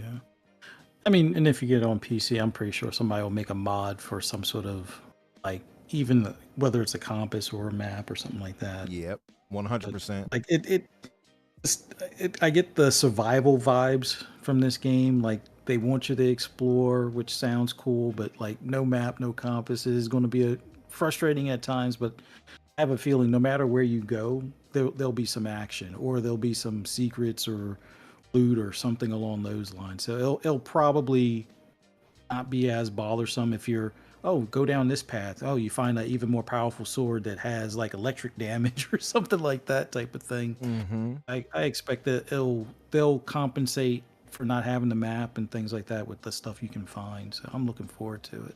Yeah, definitely. I can see that for sure. And I thought the same thing. Funny enough, I said, well, they could add a map, because one of my complaints was from Black Myth is that they had no map, and those stages, or at least chapters, are so gigantic. It was like that would have helped a bit, at least initially. But yeah, you're right. They can add it. These modders and people online are really talented with it. I think they did it for Starfield too. They added like their own maps. So I can see that. That makes sense. What about you, Ham? This looking good to you? Hell, it's us. It's cool. I mean, it looks alright. It doesn't look like something I'm running to play, to be honest. But I mean, it looks cool. I don't really have a whole lot to say about it, to be honest. Yeah, this might be one of those games where you kind of tired of, because I think you kind of spoke to this, where it's kind of a, a Souls-like in a way, and Souls-esque. Yeah, I mean, I'm tired of it. Like, yeah. I mean, I've said this. If you've been following him, I mean, obviously Umbra's heard me complaining and bitching and moaning plenty of times. But here I am again, doing a little bit more for you. Here's a little dance. Surprise. But yeah, surprise. Here we go. Let's go. 2-step. But yeah, I mean, I'm just kind of tired of it. It feels like a little rinse and repeaty for me. Yeah. Like, and maybe it's different. Maybe it's special. Maybe it's cool. Like, we won't really know that until, it comes out and proves itself, and I hear it from, how Elden Ring happened. I mean, Elden Ring was a big deal for everybody, right? But it wasn't it is a big deal for a lot of people, but it wasn't a big deal for every single person until you started to look at your friends list, and you're like, what's going on here? like this is looking like this is looking pretty like insane. Like, why is everybody, people I ain't seen on Xbox for I don't know how long, are just all of a sudden playing Elden Ring? Right. They cutting on the Xbox Ones, and I know these suckers ain't Series X's. And, they down to go through the struggle to play the game. And yeah, when something does something like that, it's like kind of irrefutable. I guess it's one of those zeitgeists. This is zeitgeist, man. It's like some games are talked about so much that they'll reach even the ones you're talking about. That's kind of what Elden Ring was that year. Yeah, but the thing is like when a game is doing something I've kind of seen before, or it's not like the wheelhouse of like the industry or like a top 5, kind of like developer type of thing. Like, you're kind of punching up, like, and it's all and that's kind of normal for like indie devs and stuff like that.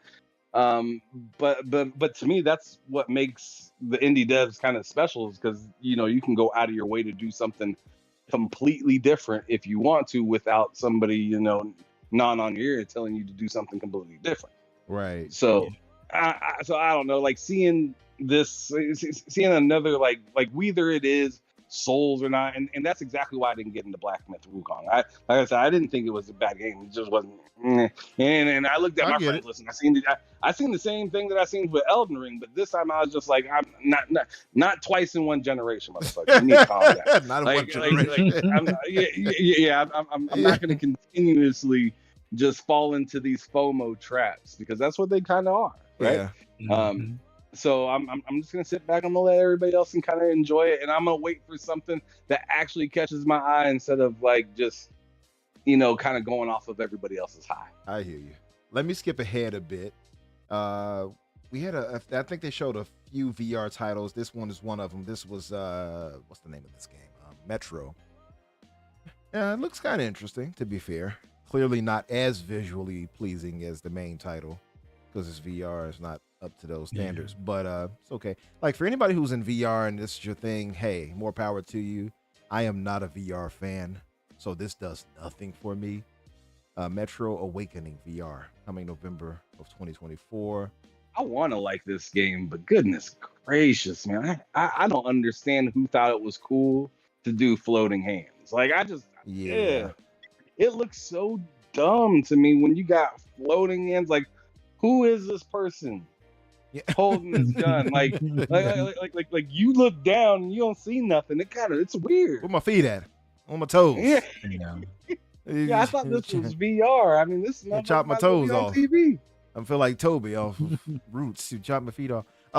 This right here was interesting looking too. I have to say. I think we saw this before too. Like before this. This is not the first time we've seen this. The gameplay of this. I forget the name of it right now. But this right here looks like the polish is starting to set in, because I remember when I first saw it, it looked good then. Clearly, it looks really polished now. Age or something, or am I saying that wrong? Something like that. Well, we'll see it in a second, I suppose. I love the high paced, fast paced, rather like kinetic, energy going on here. How it's hack and slash. Loving the particle effects and everything like that too. Looks like a really fun game as far as that go. Like it's amazing to me how a lot of these games, even though I do get what you mean, Ham, a lot of them though have gone so far where when it comes to general combat aesthetics and stuff like that, especially facing a lot of these more gigantic based like characters and stuff like that, enemies and stuff, it looks really solid compared to what it used to. Oh, that's it. Archage. It looks a lot like a Dragon's Dogma-ish kind of game. Yeah, I can see that. Yeah. So like with that kind of like massive aspect of just like I take on massive thing, I run through massive town. I have people. Like, let me ask you real quick. Maybe you can answer this question. Did it have people that could help you in the fight? As far as what? Which game? Like companions or something, or yeah, like companions, exactly. Yeah. Not like Black Myth. Or is it just you? Like Black Myth? No, it's just you. No, not Black Myth. In this game. Oh, this one I'm not sure. Archage. And I was wrong. I was thinking about a different game, but this right here is the first time I saw Archage. This, by the way, I believe, and a shout out to, of course, 80s cartoon villain. Yeah, I believe it's an MMO. So it kind of turned. I'm gonna be honest, that did kind of make me like, I don't like that. But yeah, I feel you. Yeah, I mean, I don't love to hear that either, but at the same time, maybe it's genre defining, kind of like Elden Ring was, or something like that, where it's like I usually don't rock with this. Yeah, I don't really rock with these guys. Right? I'm gonna give you a little something. I'm gonna give you a little taste this time. Yeah. Yeah, the song is bumping. I gotta rock with this song. I wouldn't normally bump Little Nas X, but maybe just this once. I get it. All right, relax. But no, but this Umbra, Archie. please, what are we doing? Hey, listen, I know damn well I ain't the only one that bumped Country Road or whatever the hell the name of the song is. Whatever. Oh man, I'm gonna take my horse to the old town road. Well, how does it go? Gonna rise till I can't know. I got the horses in the back. Oh my goodness. Any excuse for me to talk with that country twang is all right with me.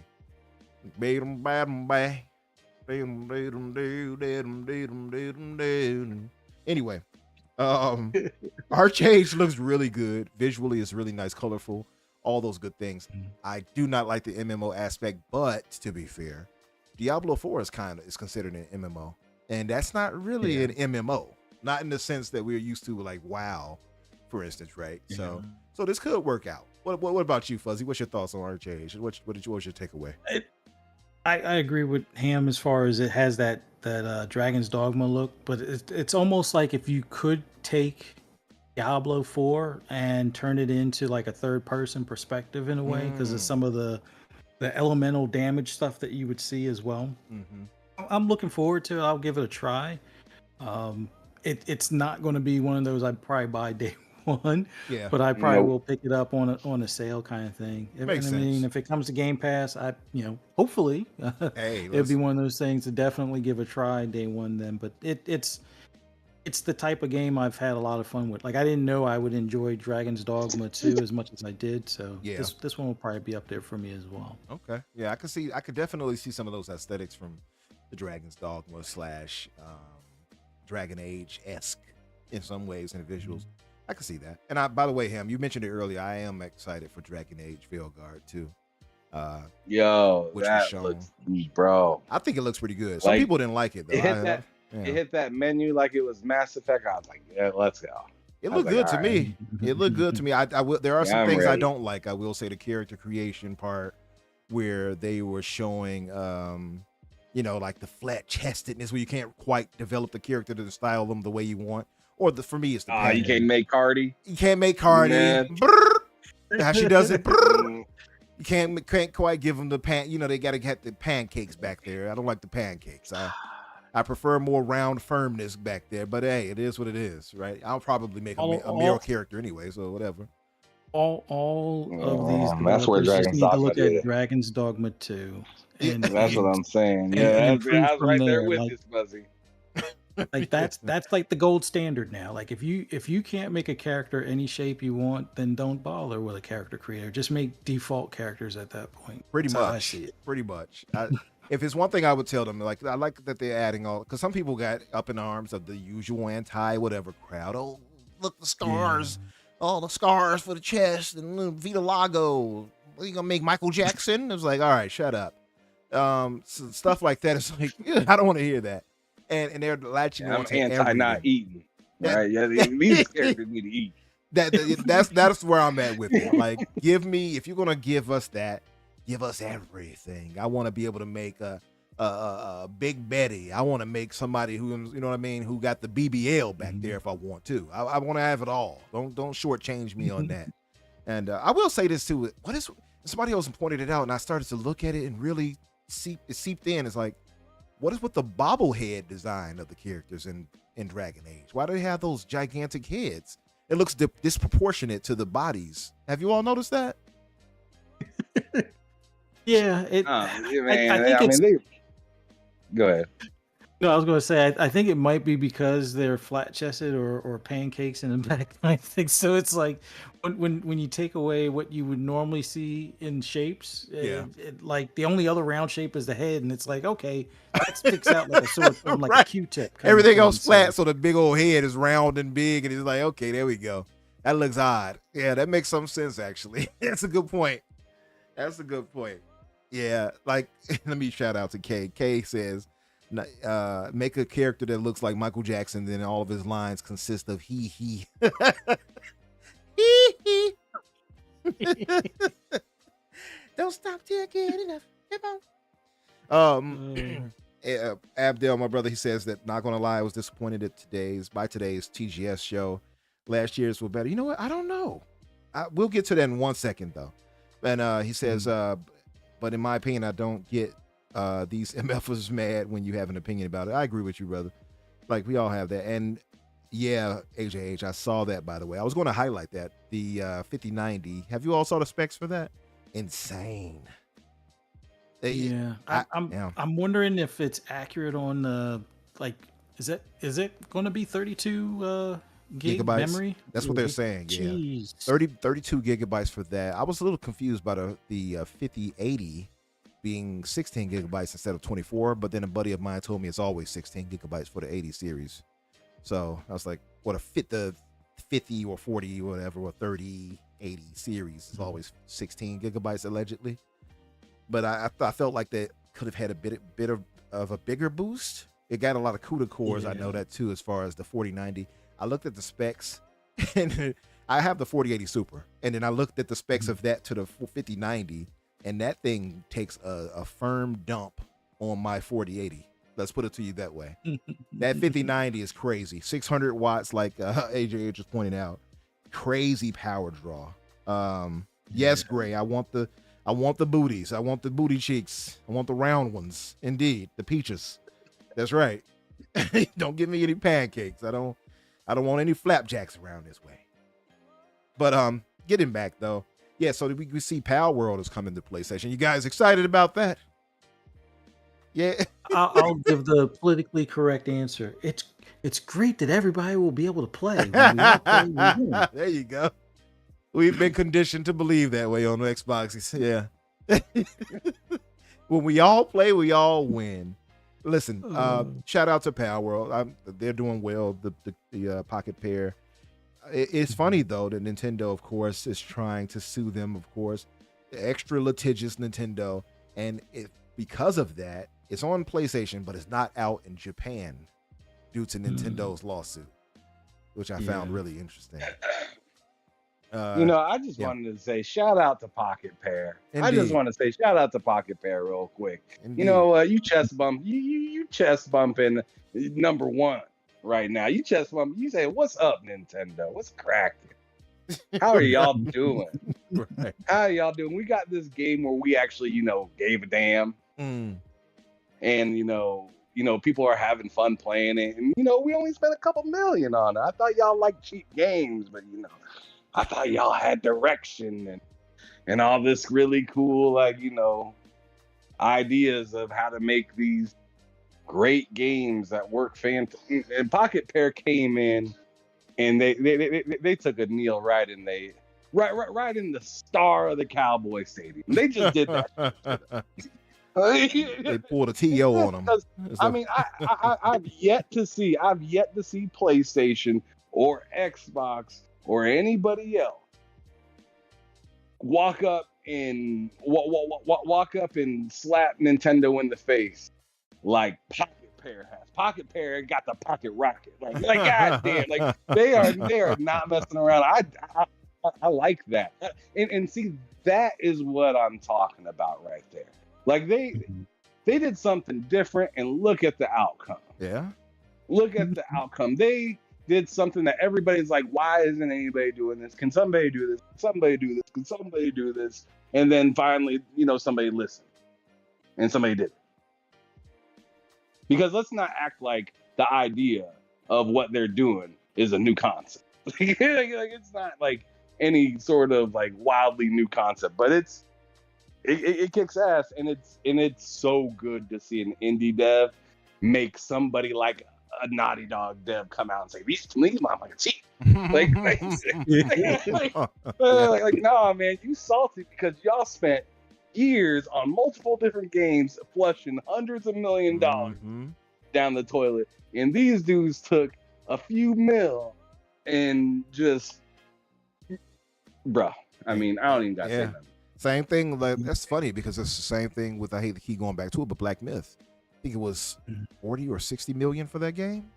They made, I couldn't even do the numbers right now, but it's crazy how some games just take off like that. Power World is one of them that did exceptionally well. And I think Nintendo, they're like, oh, we're going to let you get your money just so we can sue you. That's what it seems like.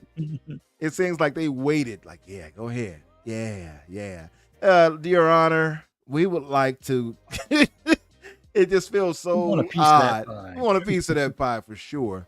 And that's what, I found it really sleazy though, because they're not suing because of like copyright infringement for the characters, because that was the original thought. And they a lot of them do obviously look like Pokemon, but to be fair, Nintendo doesn't have a leg to stand on when it comes to that, because they copied clearly from Dragon Quest. So so I'm like, what could they do then to sue them? Well, now apparently they're trying to go for gameplay design, such as like capturing monsters with the like the Pokeball, for instance, or whatever, right? Oh, here we go. Dirty. Yep. Super dirty. I have a lot of problems with that. And especially since so many other games do that. And I don't think they're even the originators of that necessarily, from what I was told. So it's just dirty all around. But shout out to Pocket Pair, like you said. Let me fast forward a bit. We had what was this? This is Lunar Remastered. This is actually remastered, should I say, collection. This is also coming to Xbox. So a lot of the games, I think about 12 or so games shown here are actually coming to Xbox too. So rejoice. This looks really good. I remember playing watching people play the old Lunar. I never really got into them like that at the time, but I do remember them. they have an update here for the Turtles. The Turtles Shredder's Revenge Radical Reptiles DLC.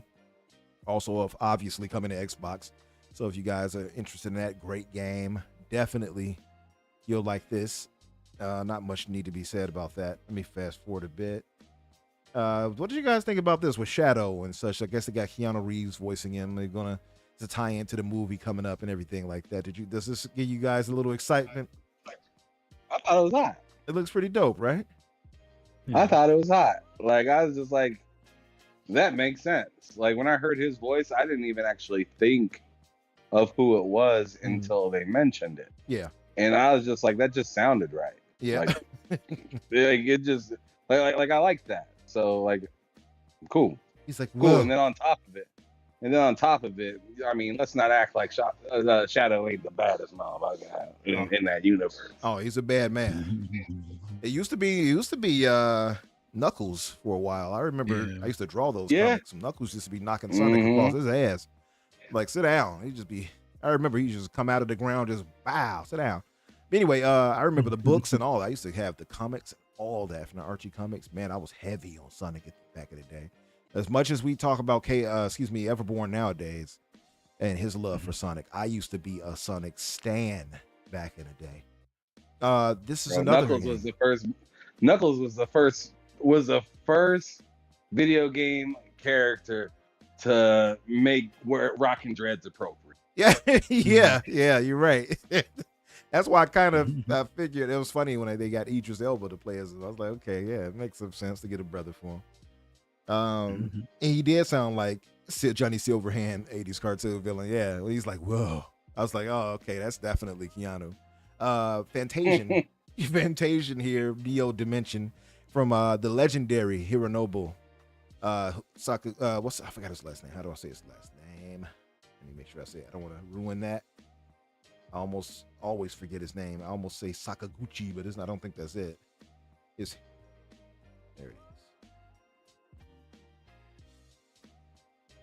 Where is it? Okay, there it is. I was right. Oops, look at me.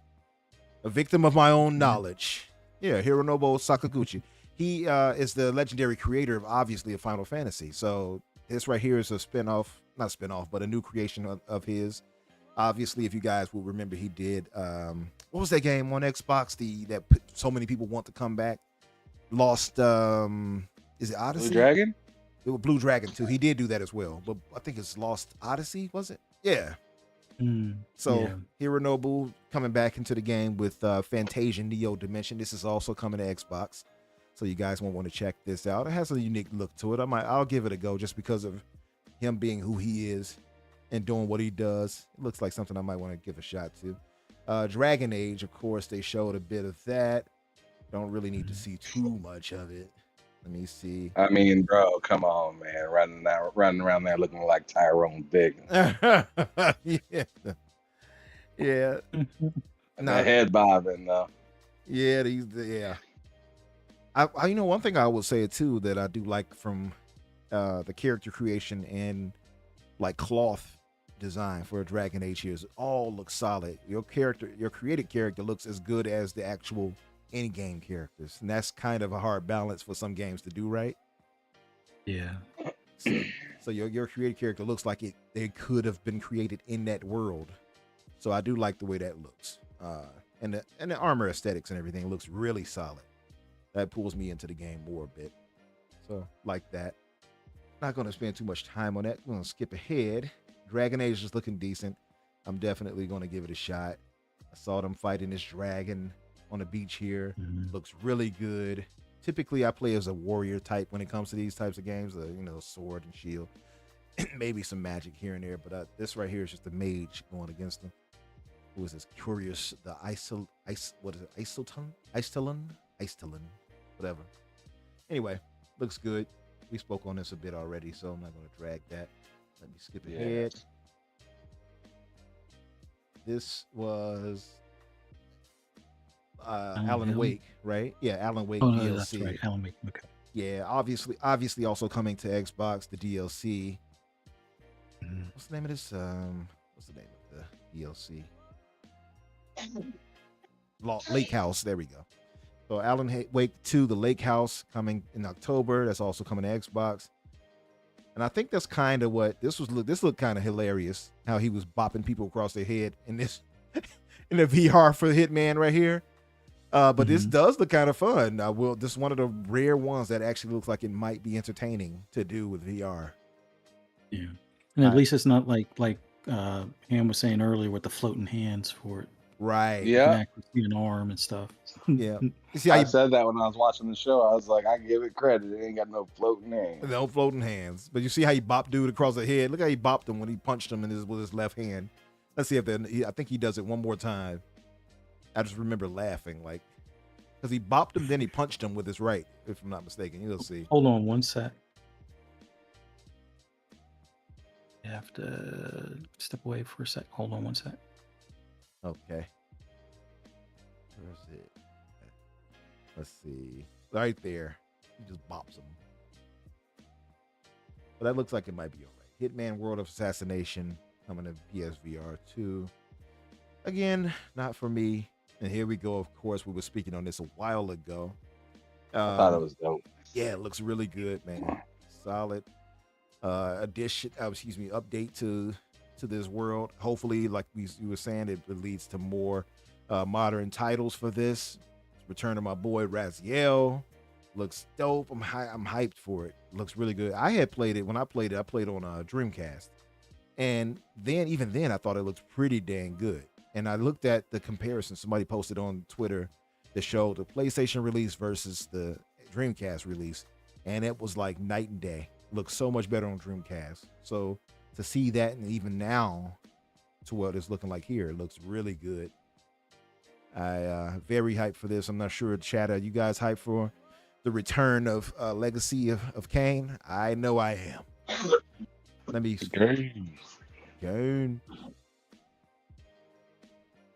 fast forward a bit. I'm pretty excited to get back into it. I'm not like dying to play it though, if I'm being real. Yeah. I like that it's coming out sometime soon though, and it's not like crazy outrageous price. Yeah, definitely. It is 2 games. This one right here looks pretty interesting, by the way. It looks good, but like the point of it doesn't interest me. And I agree with you. Tower of Agazba. No, I'm with you there. These games, like for me, man, I have to have a really driven narrative to get into stuff like that. Those just don't do it for me. This, however, looked damn good. This is also coming to Xbox, obviously. I'm going to get it on PC because I want all the bells and whistles for this.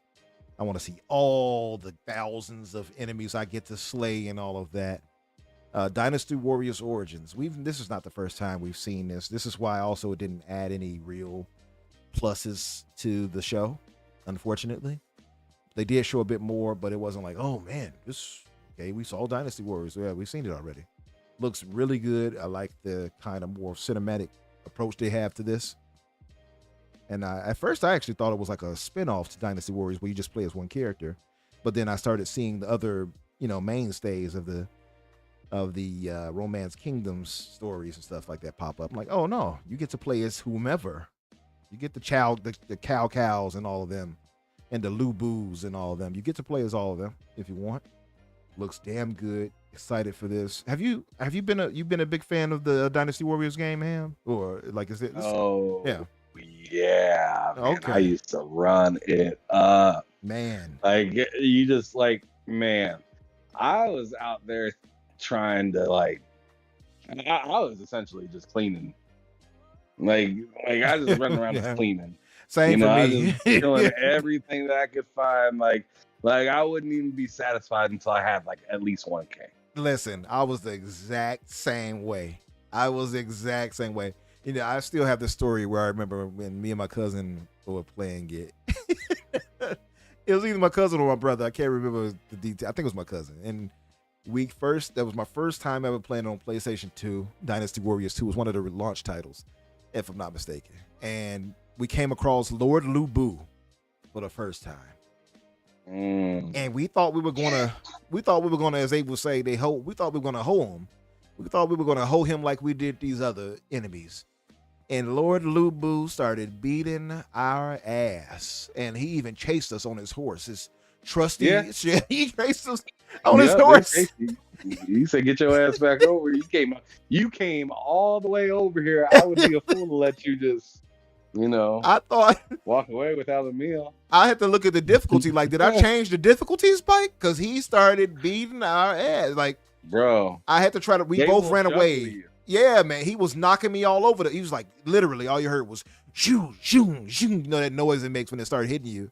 And he started knocking us all around and sliding us across the screen. Yeah. He jumped on his horse as we ran away, and he chased us down and murdered us. It was so funny. And I remember the game was like, I hope you don't get cornered with your horse or whatnot, because they'll knock you right off. Listen, the game even told you, avoid Lord Lubu. And I'm like, man, please. I'm about to handle this featherhead. Yeah. Little peacock featherhead man. And no, he started beating the hell out of us. And I'll never forget it. Ever since then, I had like a bit of a, what do they call that? Like a, I don't want to, I can't remember the name. Like shell shock, or like PSD or something. Yeah, PTSD. There you go. PTSD. Yeah. I had a bit of a PTSD ever since. So any other Dynasty Warriors game I played, I was always super cautious if he appeared in the battle. I was like, okay, gotta be careful with this one, or I would just avoid him altogether. Man, that was so funny. He beat the hell out of us. It's like that Yamcha reality check. Yeah. He thought we were the main character until he stepped in. It's like, nope. Yeah, you thought you was Goku. Yeah, right. You was him. We not him, right? What about you, Fuzzy, with Dynasty Warriors? You getting this? You thinking of getting this Dynasty Warriors Origins? It's obviously coming to Xbox and PC too. So yeah. I'll probably wind up picking it up. It's just the amount of enemies that you can pretty much smack around on the screen. It's just always interesting to play those style games where it's like you versus thousands kind of thing. So yeah, I'll probably give it a try. Okay, yeah, for sure. I'm thinking of getting it on PC. Like I said, it's coming out January 17th, 2025. PC just because I want all the bells and whistles and to fight all those enemies and everything like that. So other than that, I would have it on Xbox. And I guess, well, it depends. If they're talking about like, hey, you can play multiplayer and such only on Xbox and you can't do cross-play or something, maybe I might get an Xbox. I'll see. We had Monster Hunter. Some of these. Yeah. I was just going to say real quick, I wish more of the devs would start doing the cross progression or something like that, or cross buy kind of deal. I do too. But yeah. I would love that. I would love that. They show more Monster Hunter Wilds. I don't think we need to go too much into this. It looks really good, I would say. It's improved more and more each time I've seen it. I might also, if I do ever get it, I might get it on PC just because it looks really demanding. And I don't think the game, I'm pretty sure it'll drop in frames on consoles, being honest. It looks really good. Yeah. Though. So that looks decent. Let me skip ahead. Was this more of it? Yeah, it is. Yeah. Capcom is in their bag. What else do we have here? Monster Hunter Wilds, obviously coming to all platforms. And I'm going to skip ahead. I mean, obviously we have that. Don't do that. We have the Horizon. Don't do that. What you doing? Well, listen. Hey. You guys excited for this? Horizon Adventures? Oh, man. Eat your vegetables, man. Why you cut the meat and potatoes like that? You still got the roll. You got a full glass of water, man. Come on, man. Hey, listen, Well, they got the Horizon Adventures coming to PlayStation and Nintendo Switch. You guys excited? You get to play as Aloy over there, and yeah. I'm gonna go off. Oh no, go ahead, Ham. What were you gonna say? Oh man, it sounds like Fuzzy might be cooking. So let me hurry up. Like Lego Horizon, I'm proud of him. Like they finally gave Aloy some personality. She out there having a good time. I ain't never seen her this happy, ever. Yeah, So they definitely gave her I'm proud of the personality. franchise. I'm proud of the franchise for finally giving her something to smile, something to consistently smile about, and having some fun, and doing stuff that we probably wish we could do in the Horizon game. But but it's also pretty interesting that it's going to Switch as well. To me, this is part of my rating of this entire showcase, which I'm sure we'll probably get to later. Yeah. But yeah, I'm done. I'm done. That's all I gotta say. Fuzzy, what you gotta say, bro? I just want to do a sidestep here with the whole Horizon thing between the remaster and this. It's like, okay, I get it. You want to exclude Xbox, it goes to Switch. No hard feelings. I could care less because this, even if it was coming to Xbox, I wouldn't get it. I already have Forbidden West, and I already have Same. Zero Dawn on my PlayStation. I can't remember if I wound up. I gotta check to see if I bought it on disc for the Zero Dawn, or if I just have the digital copy now as a freebie, or if I bought it digitally. I know I bought Forbidden West as a digital.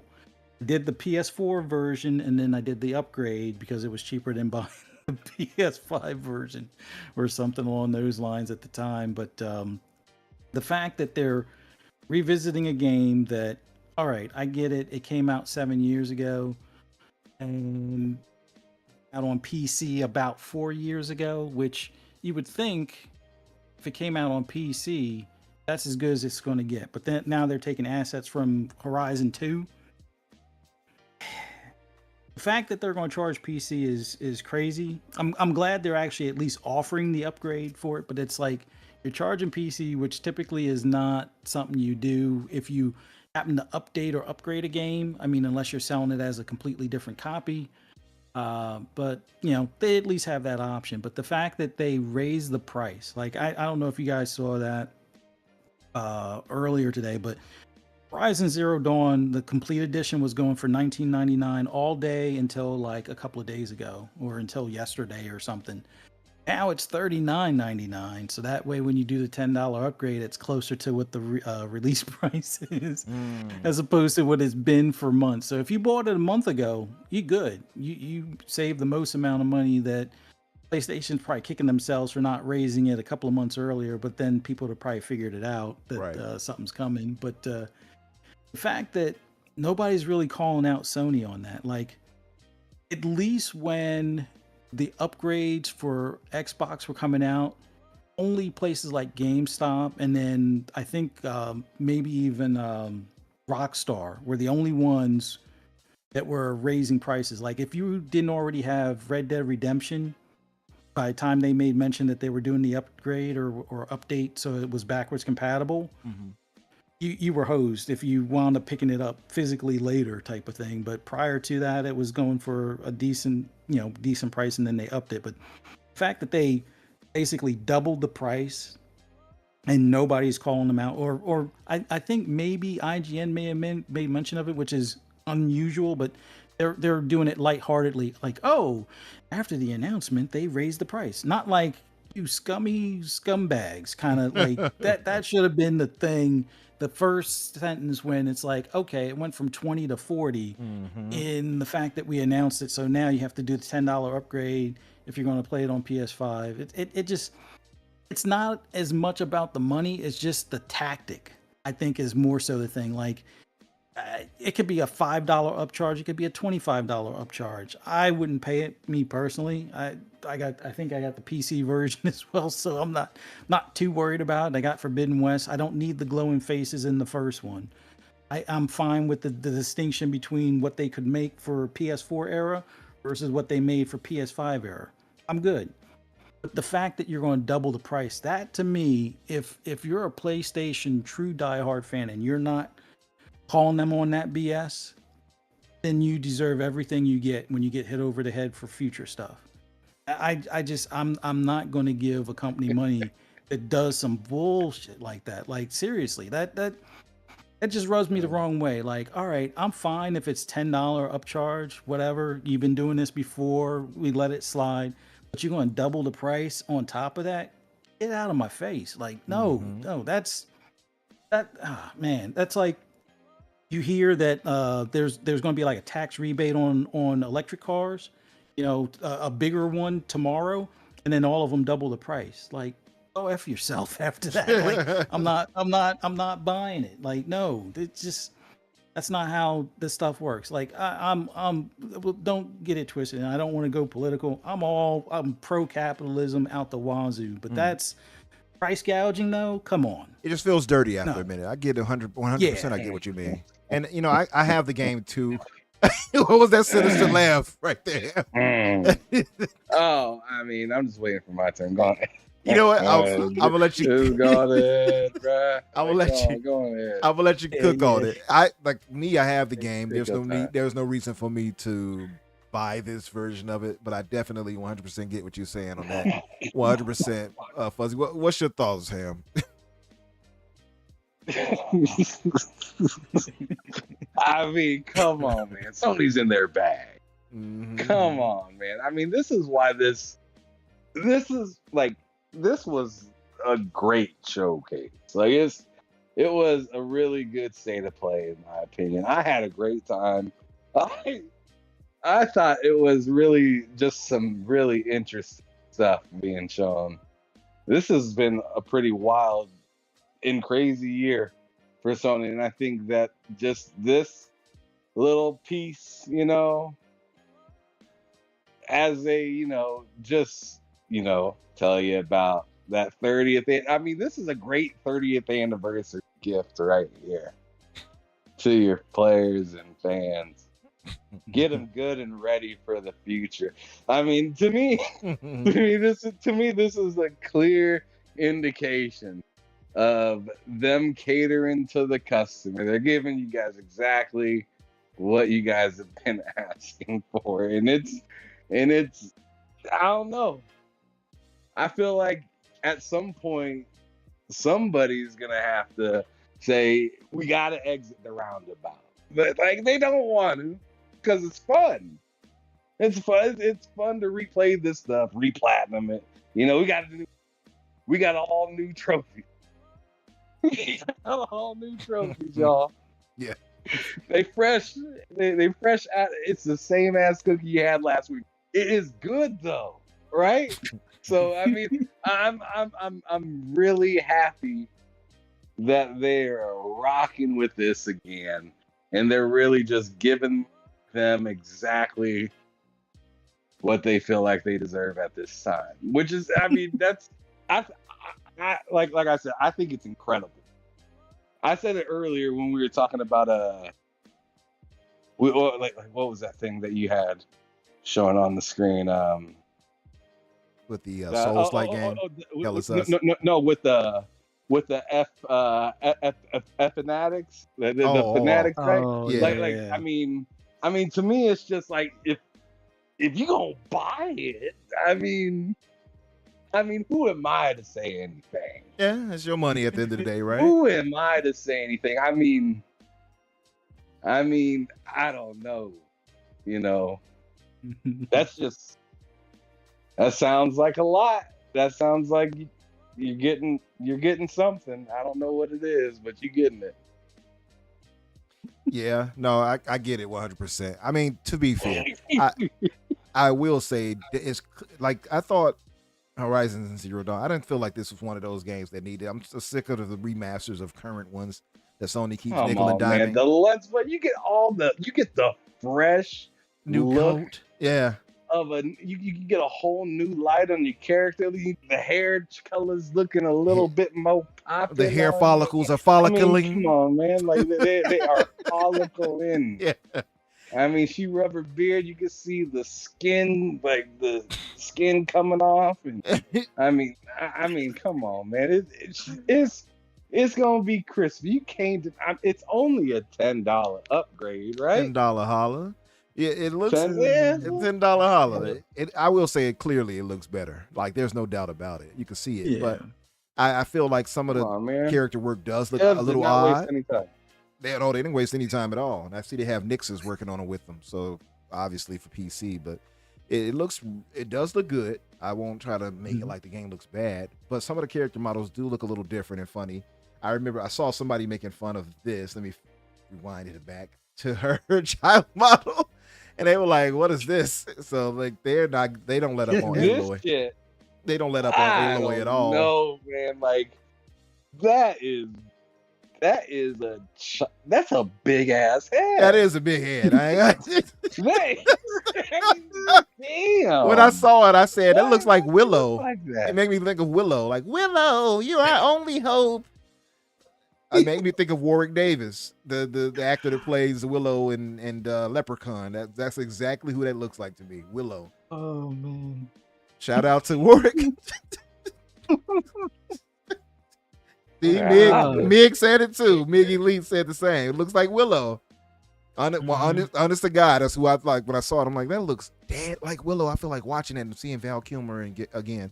But no, like, hey, Sony, if they can get away with it, they're going to get away with it. And their fan base has shown them, yes, we will pay for this. So more power to them.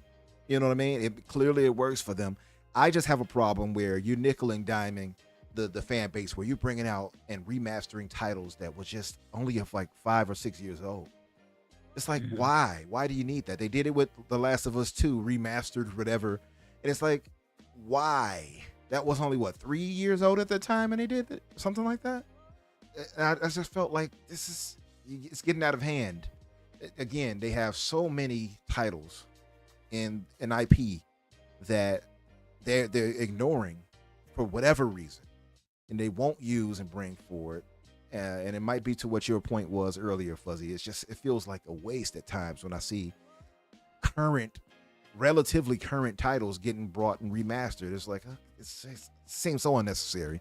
But hey, listen, more power to them if it works. More power to them. Yeah. I just Yeah. I'm not giving them money until they give me some new games. Not new versions of the same game, but new games. Like, that's what I bought a new console for. That's what a lot of people said they bought a new console for, or a next gen console. It's for new games. And Cory Borlaug's game better hurry up. And then I guess the star of the show for the State of Play, which will probably be the next one you bring up. That I'm all for, and I know it's going to get its own, feedback or controversy or what have you, because I already see people starting on the main actress for it. But it is what it is. Oh yeah, we'll get to that in I'll let one you- quick Yeah, second. I'll let you get to that. So It does seem like a 4.5 though yeah. generation instead of a Oh, I see what you PS5. mean. It seems like Yeah. a 4.5, and then the PS5 Pro is coming out, and that's like a 4.8. Yeah. Like it's working its way up to 5 still, Right. kind of seeming like, I don't know. So the PS6 will officially be the 5. I mean, to that logic, I guess so. Yeah. Oh no, Mig, we spoke on we didn't speak on it in detail, to be fair. Lunar, it was one of the better things shown there, and it is coming to Xbox as well, so there's a lot to be excited about with that. I didn't play a ton of that growing up, but I did watch friends and such play that Lunar, and I'm happy that it's coming back and it's remastered and everybody gets a chance to try it out. Microsoft might work out somewhere it comes to Game Pass at a point. I wouldn't be surprised. They tend to do that with a lot of these older RPGs and stuff like that, JRPGs. It looks really good. I'm excited for you to be excited for it, Elite. So happy. Yeah, Lunar looks dope. Let me see. Oh, now Stellar Blade is adding some things, and photo mode is one of them little options and stuff like that in it. I'm never going to use this now. If they'd have had it at launch, I would have definitely done it. Not unnecessary for me now to do it, but what I do like is them adding my girl here, or at least collaborating with them here for this added DLC with the Nier Automata. Oh man, Stellar Blade X Nier Automata, love it. So that's pretty dope to me. I love when games do things like that. I wished more, like Xbox would do more of that. I've talked about that with other people too, and about bringing, cross-pollination of IP, like Doom guy armor should be in Halo Infinite, for instance. You know what I mean? Stuff like that. Like, it makes so much sense. Or having, I don't know, Master Chief armor or something inside of Starfield or something. Like, there's so many options Yeah. Some of the Halo weapons, some of the guns in Oh, Call yeah. of Duty even. Yep. I mean, there's so much stuff that they can just pull out of the bag that Xbox has in their IP bank. Yeah, I would love to see them do some of that stuff. Yep. And Sony is also going to add a few games to the PlayStation Plus Classics catalog, one of them being Dino Crisis, another being Legacy of Kain. Continue that on. So that's pretty dope for those two at least. Some Last of Us info here. We're going to skip well past that. They got some controllers coming out that didn't interest me one bit. Skins and such. Are these like skins like stickers, or they're actually official controller design colorways? I think they're official colorways.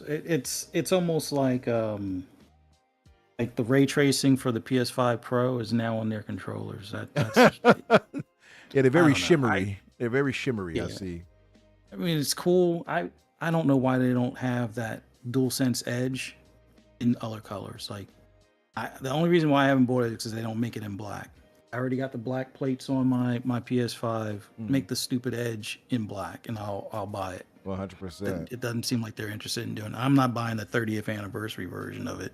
That's for sure. I don't want a gray controller that always looks dusty. I mean, I got enough dust on the PS5 now as it is. Just You make look- the controller in black and You and be me done with it both. kind of thing. You and me both with the dust. I need to clean that thing off. But the Chroma collection is what they're calling this. That's why, obviously, yeah, makes sense. Looks okay. Yeah. Not really for me.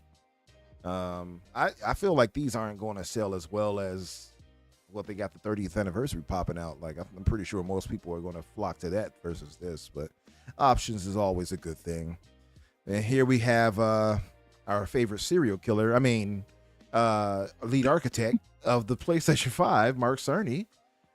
I thought that was Dana Carvey. He does look like Dana Carvey, and he looks like he has freshly buried 5 bodies today in this clip. Had a bit of what's this he was talking about, I guess for the future games and okay, to showcase. Someone need to go check on that hen, man. He got that turkey neck. I don't know what's going on with that.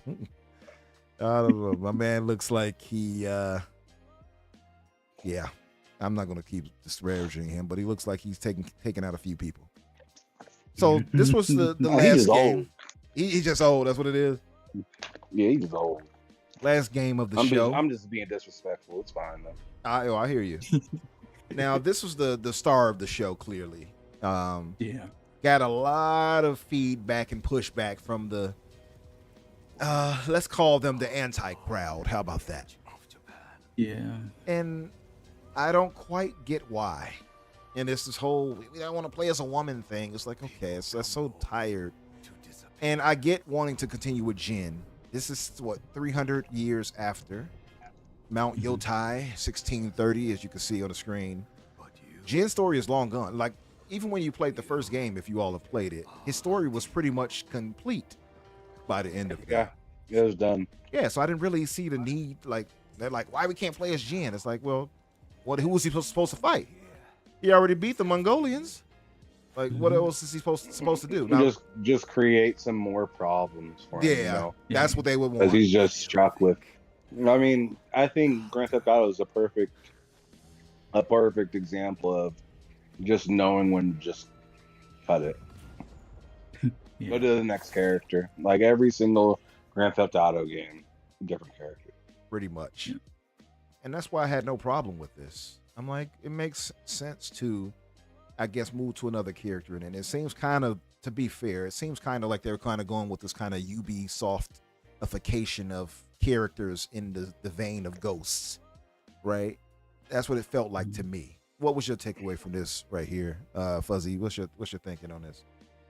Yeah, I think you're spot on as far as like moving on to other ghosts, and that will be the focus of the whole series or the IP, not just one character. I mean, they could always go back to Jin or maybe a prequel or something like that, but I think moving on to like a different time period, different section, different battle that you have to kind of work your way through and make your choices as far as how you fight, whether you do the honorable stuff or go a little more tactical, I guess you could say.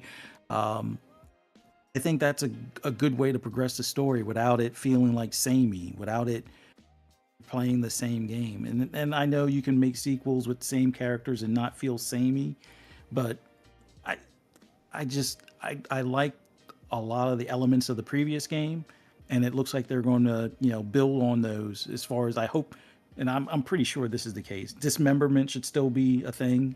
It now looks like you may be able to have a pet companion, which would be pretty cool. I know you could pet the fox and all the other animals and things like that before, but having it where you might be able to, have the wolf as your companion, hey, I'm all for it. Yeah. Having it that it's going to be different, like not really a different biomes, but like different scenery.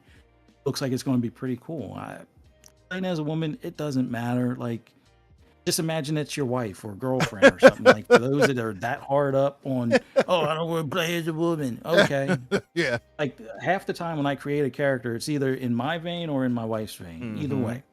So it doesn't faze me. And the fact that it's you're if you're playing a woman as a samurai, you're already this underdog to some extent. So that inspire you more to push harder. But I don't know. Maybe they're complaining because it's not like Stellar Cheeks or something like that. Maybe that's the problem. But then if they're that hard up to always have to see cheeks or whatever, it's like there are games on PC that are like that, or you can mod them to be like that. But to be fair, they might get some cheeks in this too if she goes to a hot spring. And by the way, just saying, just saying, y'all out here who's tripping out there. But you might see some cheeks. They might not be stellar though, but you'll see some cheeks. No, but it looks like it's going to be a cool game. I'm looking forward to it. But I guess my gripe with this showing, just after the PS5 Pro remix or re-announcement, was that we didn't see like a difference of what would convince me to buy the PS5 Pro over 100%. Just keeping my standard PS5. Yeah, that I think should have been the salt in the wound. Well, not salt in the wound, but like the thing to really push me, because like your pre-orders are open. This would have been the thing to sell me. Hey, this is what it's going to look like on the PS5. Okay, it looks about like what the director's cut looked like. No biggie. This is what it looks like on the PS5 Pro, and then show the God rays and the ray tracing and the specular lighting and the ray trace sound in the cave or any of those things that sells me on that $700 box that you're trying to get me to buy. That's when you do it, and they didn't. So I'm not going to buy it. Yeah. I'll buy the game, just not the new box. So. No, I'm with you 100%. And this is I was going to touch on this, and I want to pass it to you, Ham. Visually, if like to go to your point, I don't see anything that's like, man, you got to get the Pro for this. This looks, and it might be the case that they're still working on it, to be fair to them. It does not look more visually, at least as visually pleasing as the first game. It looks like a PS4 game in a lot of ways. Some of these images and not images, and some of the gameplay bits. When like right here, for instance, I thought this looked kind of, I don't know, PlayStation 4-ish. I don't know if I'm alone in that, but it just didn't wow me as far as like, man, I gotta get that Pro. This didn't seem like it really pushed the envelope enough. But again, it could be because it's still in development. It's early. They haven't fully polished the visuals to that degree. But yeah, and I'm with you 100% when it comes to the whole, just picture, if it's that much of a problem with you. Like there's so many other games out there that you can put time in that can give you those cheeks that you're seeking. Or at least, and it shouldn't be this much of a problem with you if you can, envision, I guess, somebody favorable, a lady favorable to you that you can pattern this person off of. But yeah, what about you, Ham? What was your takeaway for this? What Ghosts of Yotei? I kind of fox with what Meg Elite said. So I mean, why not just remake the first one and just stop that joint? Like, I mean, don't give them any more ideas. They've already proven the point that it doesn't matter if there's a PlayStation 5 upgrade to the game. We'll still remake it. Like, it doesn't matter. It doesn't matter. But as for what I've seen, I mean, since they decided to spend money, I mean, goofy on the jokes on them.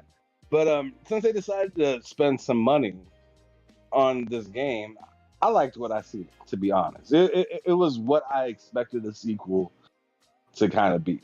Yeah. On the whole idea of this doesn't look too much more impressive than I don't know. I think they have kind of an art style, and they're kind of just sticking.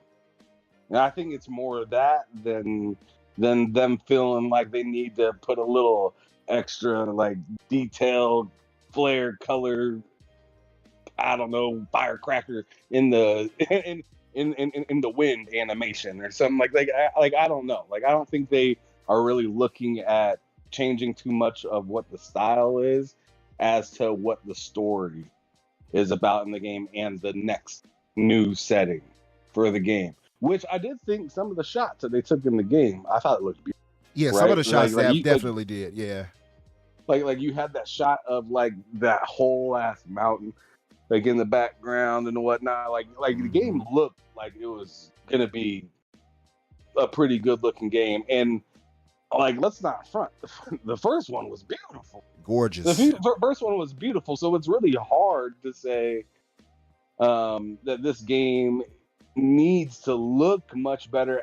I think it just needs to perform as good and maybe just have a little bit more depth to maybe the biomes or something like that. You know what I'm saying? Like maybe give me a little bit more flair. I mean, I'm in that dimension, right? Because I mean, I felt like we had like the same kind of feeling with like a Halo, whereas like this is legit beautiful. This is a fun game. Everything works sound, but if there was a little like where's the snow cap level or something like that, or just something, you know, just to kind of like how about a level where it's like just mist and just it's just a humid, musty Louisiana ass day.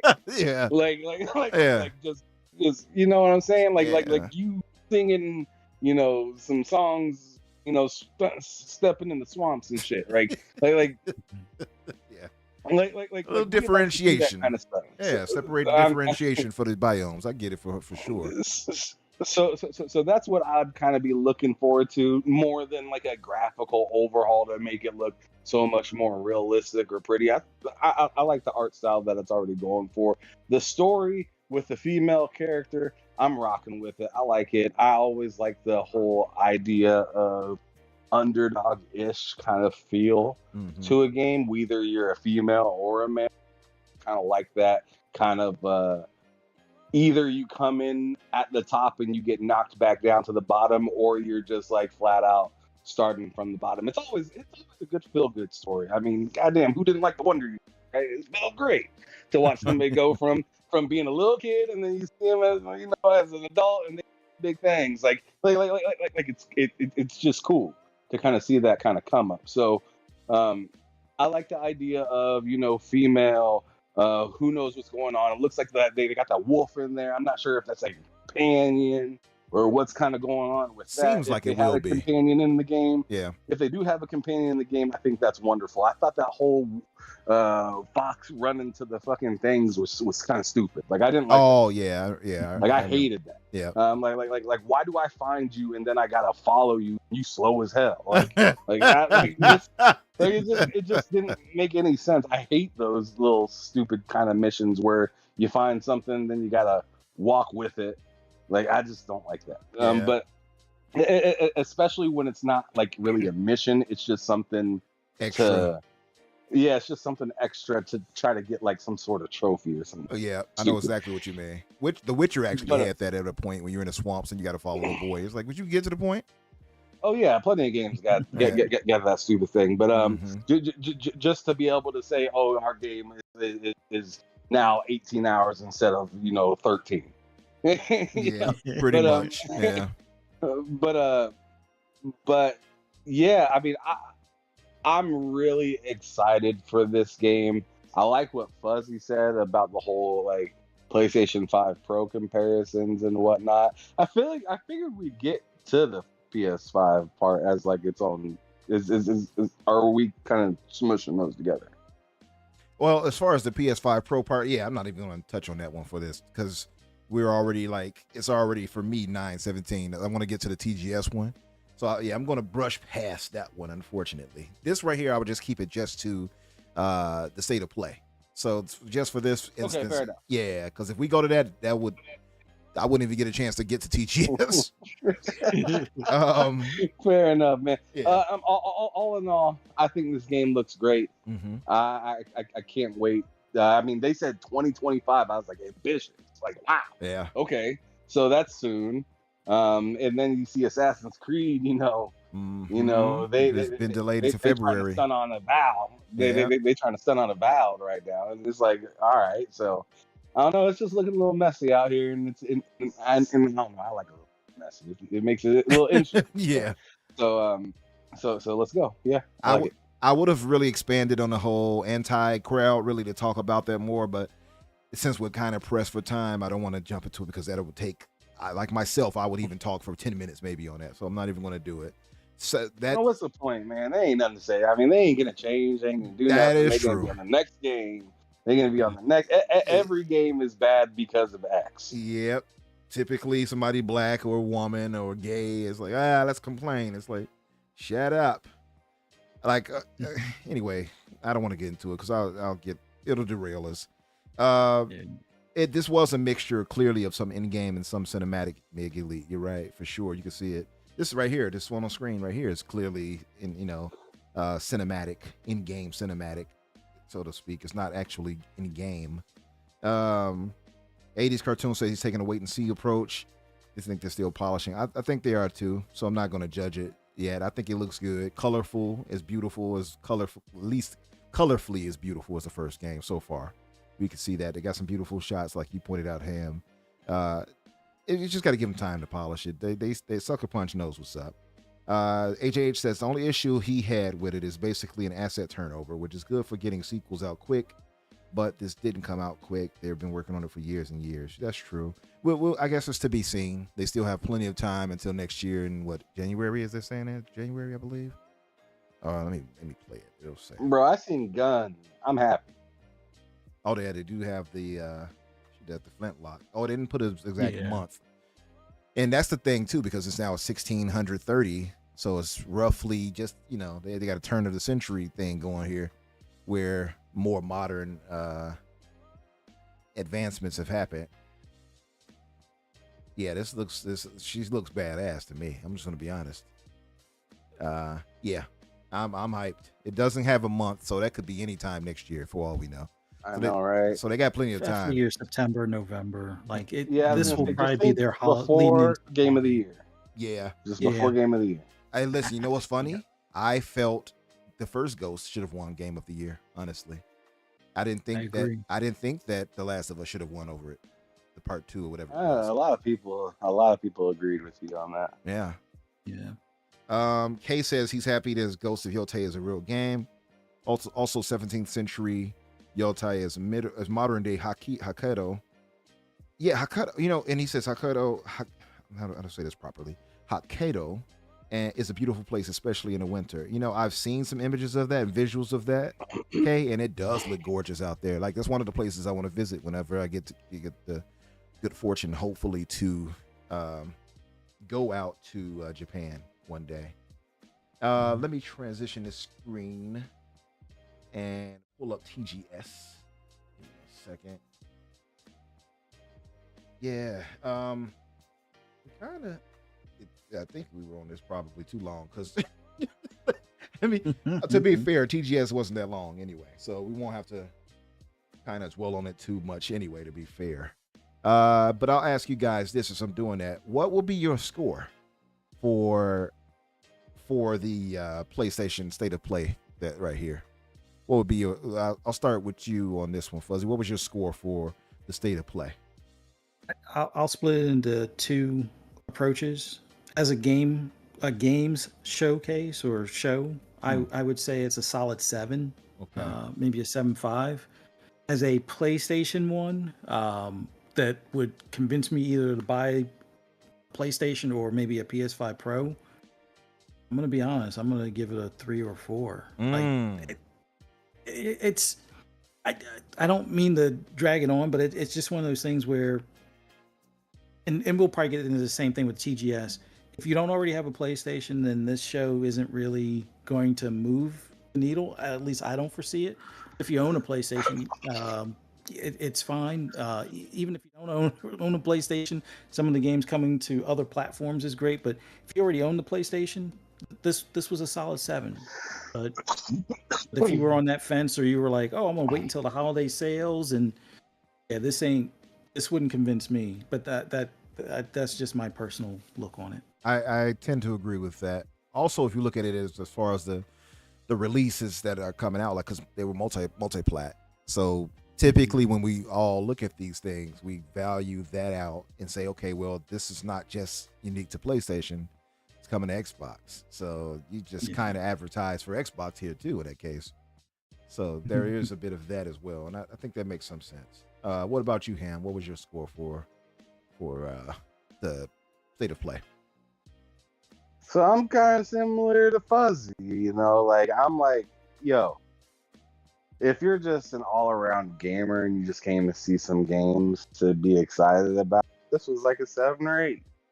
I personally gave it an 8, just for like, if you just came here to see games and you just don't give a damn, that's that. Because I mean, and that's why I said earlier I wanted to save that whole part of Horizon for later, and this is the part that I wanted to bring up about it. Like, yo, that game's going to Nintendo. This is like the most friendly generation I can ever remember. Like everybody's like realizing that they got neighbors and they can shake hands and sharing go is caring. And yeah, apparently, you know, sharing is caring. You know, I mean, sometimes, you know, neighbors got a little bit of beef with somebody else. You know, you can't have these Legos over here playing Legos just with the Switch. But as like a PlayStation showcase, like I agreed with Fuzzy saying 4. And then I remembered, hey, this is 30th anniversary. You just announced a Pro with like no new games. So like I'm gonna give it like a 2.5 to a 3 in the aspect of why why it seemed like you guys were so unprepared to launch new hardware. And if I have to hear about all of that stuff from the beginning of the Xbox generation, well, here's the mirror. You know, I mean, it's the exact same thing. You're announcing something that's supposed to be grandeur and super dope, nice, and you're looking around at third party like, hey, can you guys make sure that my thing looks good? And it's just like, I mean, as a consumer, not like as an Xbox fan or a PlayStation, whatever the fuck, as just a consumer. Like when I look at like getting a new phone or getting a new TV, like saying that the TV does 4K 60, that shit don't work for me no more. Like that ain't good enough. Yeah, right. I hear you. You know what I'm saying? Like I need to see. I need to make sure. Hey, does the TV got Wi-Fi? What kind of applications on this thing does it? And how snappy does it get to its applications? How you know what I'm saying? Like, does it have 2.1? How many ports of 2.1 is it? Like, how many hertz does it go up to? Like there's so many other questions because I already have the base 4K 60 model here at home, you know. So I'm looking. If I'm looking to move up, you can't like just show me something side by side to something that's very similar. And might I add, in the same generation. So you're not gonna just jump out the screen. You're still in the same generation. It's still the 5. It's not the 6, right? It's still the 5. So with that being said, and the current or the hardware that came out this generation, it's not same as last generation where it was so far behind by the time it came out. This time is a little bit closer, and it's just like we're already seeing how much. I mean, my 3080 gets to breathe in heavy, bro. Like, what's this PS5 Pro gonna do? Yeah. Well, hey, according to our Who brothers, it's capable of 4090, so they should be good. Mean, that whole PSSR is the pisser. You know, I mean, yeah. I mean, the whole PSSR pistol, whatever you want to call it. I mean, that's cool. I like that, right? I like the ideas that they're having, but what they have to show it off mixed with the price that they're showing me, and the availability of things that they have for the future, like none of it is meshing like smoothly for me. For like I feel like a decision like this should make sense, right? Because at least when the Series X and stuff like came out and it didn't have like the games like it should, like we should all be able to admit, like, yo, this thing came out with no games. But like one thing that you could say is, oh, okay, well, these upgrades that are coming from these past games are very significant. You can argue that in some ways, sure, but having the quick is really nice. Having the having the cloud save, what is it called? The smart delivery was nice. Like the PS Pro should, that should have smart delivery on it by now. It should. Yeah. Or something like that. Like new features should be added to that to make this a clear cut buy, instead of, well, if it's supported by the developer, then this purchase is worth your money. But if it's not supported by the developer, then I'm done. Yeah. Yeah. And so, all well, good points. I think for me, and I kind of look at the whole package, I think I definitely get you guys' points if you look at it in different ways. I'm more, I think I kind of tend to grade on a curve when it comes to these types of things. I think I'm like too nice at times. I think the state of play was roughly like a 6 out of 10 for me. And that's just adding all factors of, seeing like Lunar brought back, all the even the third party games, even though they're coming to Xbox, just as a production of how they handled the show. It played through pacing wise decently enough. I look at all those kind of factors. The definite star of the show and what carried it heavily was clearly Ghost of Yotei. And we didn't have any spoilers for that. We didn't have any idea that was being shown. So I give that a lot of credit, and then give them credit for that, because we didn't have that spoiled. If it was Xbox, we probably had it spoiled. I'm going to be honest with you. I ain't going to hold you. But I thought that looked really good. I guess if you're a VR person, maybe some of that may have gotten you. It did nothing for me. Without Ghost of Yotei, this definitely would have been in the 2 out of 10 territory for me. And I saw some of our more prominent PlayStation guys who gave it a 2.5. So you all are not alone when it comes to that. And you all are more Xbox heads, but I saw diehard PlayStation gamers give this a 2.5. So me, I'm just really, I tend to be nicer when it comes to ratings for this. So I'm going to give it a 6 out of 10. Just to kind of, just considering all things. I'm not doing it to be nice. It's just, if I had to grade it on a C, A, B, C level, whatever, I said C, and somebody said, no, that's a D. So I guess technically I'm at a D. For I think a D or D plus, I guess, would be where I land, is like a D. Ghost of Yotei clearly carried. Yeah, I didn't find the show bad. I just wasn't wowed by it much. Also, too, had we not had the leak of Soul Reaver before the show happened, that would have probably given it another point or two. But it was revealed already. We saw the trailer and everything before the show even went live. So that wasn't like when they showed it, the show was like, oh, okay, yeah, we know about this already. They did nothing for it, unfortunately. Moving to TGS, they showed more gameplay here of Metal Gear Solid Snake Eater. I played a bit of it a second ago as we were talking. Game looks phenomenal.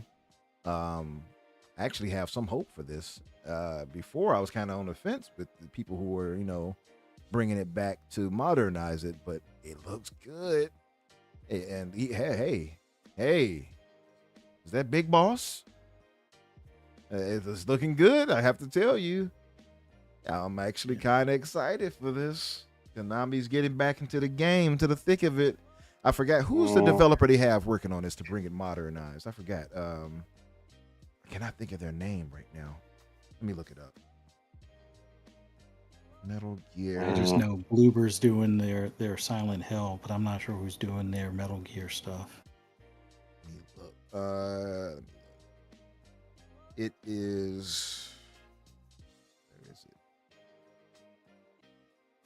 it? Yeah, I don't trust Blooper, by the way. I have very little faith in that being decent.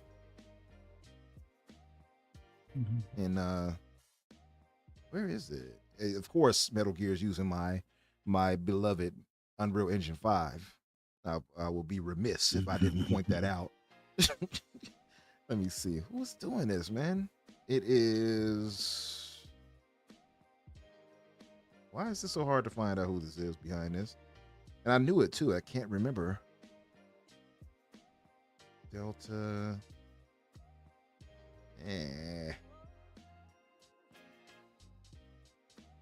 Okay, so it says the remake is a co-production between Konami's internal development. So it's not just them putting it out there. It's Konami Digital Entertainment and Virtuals as a support studio. So there we go. Okay. So Virtuals is a support studio with Konami's own internal team working on it with them. Yeah. Delta's, I don't know, man. Delta's looking good to me. Or is it Sigma's? Sigma, should I say? I don't know. You're not too sold on it? Man, it's not that the game looks bad. I think the game looks beautiful, right? Mm-hmm. But let's cut to the meat and potatoes, right? Like fuck the veggies, right? What's the button scheme? Because if the button scheme is the same as the old ass one, I'm not sure if I'm a day one on it. Not too sure on it, huh? Bro, like, have you played have you played that Metal Gear back then? Oh yeah, I did. I hate that button schematic. It's terrible. It's not the best. I will give you that. They might modernize it though. At least give you accessibility options. Yeah. Please. That, and I was hoping they were going to do that on when they remastered the last ones, right? Like the last ones that came out that they just currently remastered recently. I was hoping they were gonna fix the buttons and that, but they didn't. So I'm nervous. I really wanted to play this game, and I was actually playing a little bit on my PS3. And then they announced this, and I was like, well, I might as well wait because these buttons really stink, and I really don't like them. So hopefully they fix that, and I'm gonna go because everything else looks phenomenal. It looks really good, man. I think I'm definitely going to get it. Fuzzy, you down for the Metal Gear? Yeah, I definitely want to try this like remaster. Just the fact that it's looking modern and everything. You know, Unreal Engine 5 for the win on this one. But yeah, I'll definitely give it a try. I might wind up having to pick it up on PC because at least I know I could probably change the button mapping if they don't do it or have it as an option. But yeah, I agree with Ham. If they don't change it, it's like you got to almost relearn a lot of stuff all over again because like I think I've intentionally blocked out past button schemes just for the fact that it's like grenade is over here and aim down sights. Wait, what? No, I'm not dealing with old style controls no more. It's like I either need to be able to map it myself or have something similar to what you would expect, like maybe even Metal Gear 5 button scheme would be an improvement at that point. But yeah, no, they definitely need to fix something on that. Yeah. Well, I'm excited for it. I will say this. They showed to skip ahead a bit. They showed a bit. You got Feel-san here. Feel-san. You had they showed a few things here. Obviously, he's talking about what is this? The new pantheon they're adding into. Is it Aura? No. Excuse me. Asian mythology. Asian mythology. It looks kind of cool. Like it's not really my bag, these types of games, but that does look kind of fun. I think Danny, he loves those. This was cool to see this right here. Big manga fan myself. So seeing stuff like this with them bringing in more of this to Overwatch with ha ha ha. I think he actually says it too. Let me see. They're bringing in Hero. Yeah, My Hero Academia into aesthetics into Overwatch. into Overwatch. Let me see if he says it. I think he says it. I am here.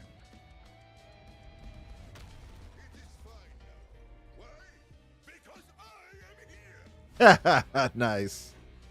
That's pretty dope. So I'm liking that. I'm not a big hero shooter, but shout out to those who are getting it. Looks cool. So they showed that Age of Mythology expansion, or at least add-ons with the new deity, I guess, pack being added to it, coming to Game Pass. Obviously, what else did they show? I'm gonna skip ahead a bit. Shattered Space. Shattered Space is looking really good. We spoke on it a small bit earlier.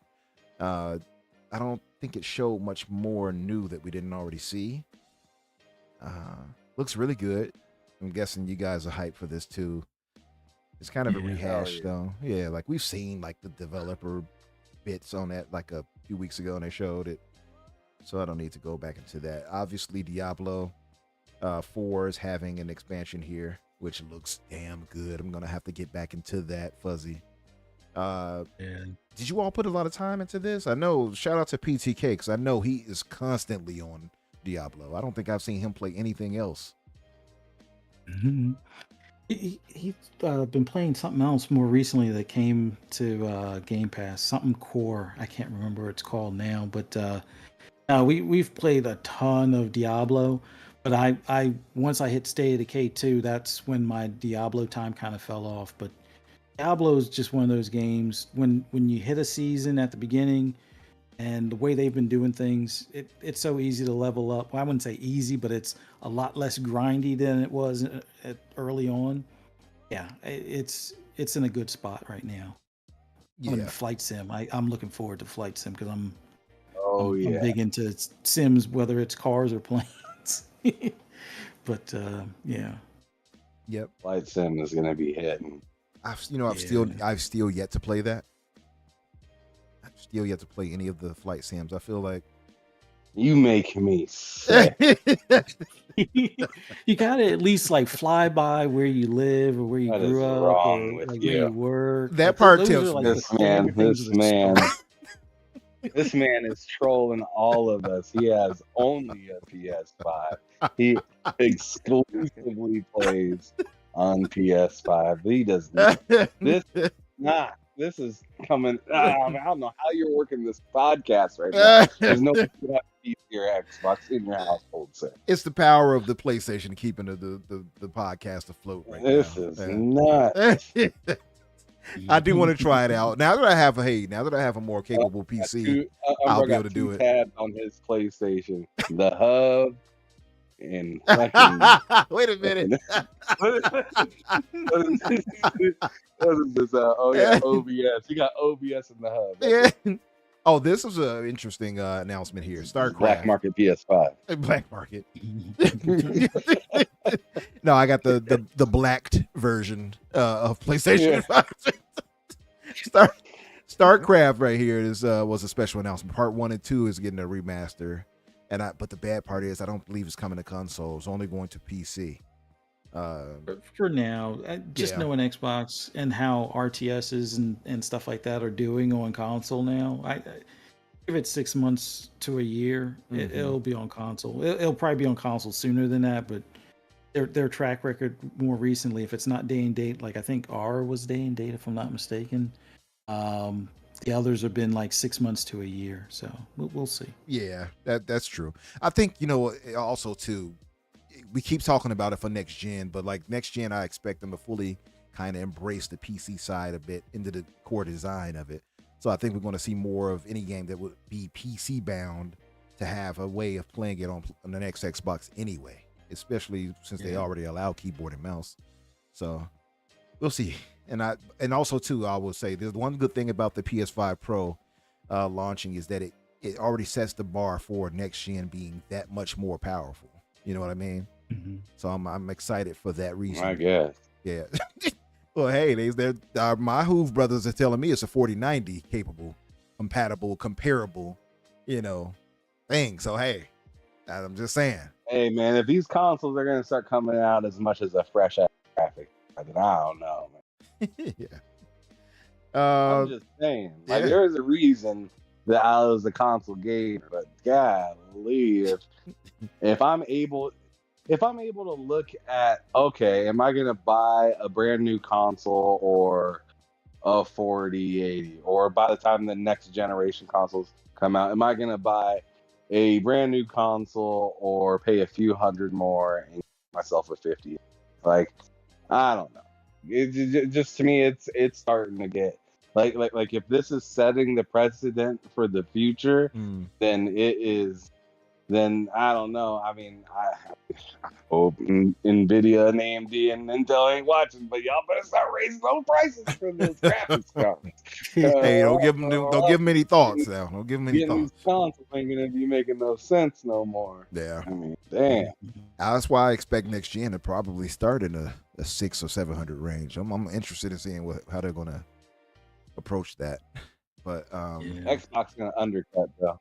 I think that's what they're gonna do. I said the think same. They gave up on the most powerful. I think they gave up on the most powerful thing because they want to be everywhere, right? Mhm. And if you guys just started talking about Age of Mythology, right, and saying give it 6 to whatever months, I mean, if they really want everybody to be able to play everywhere, then you gotta it can't be just get on PC.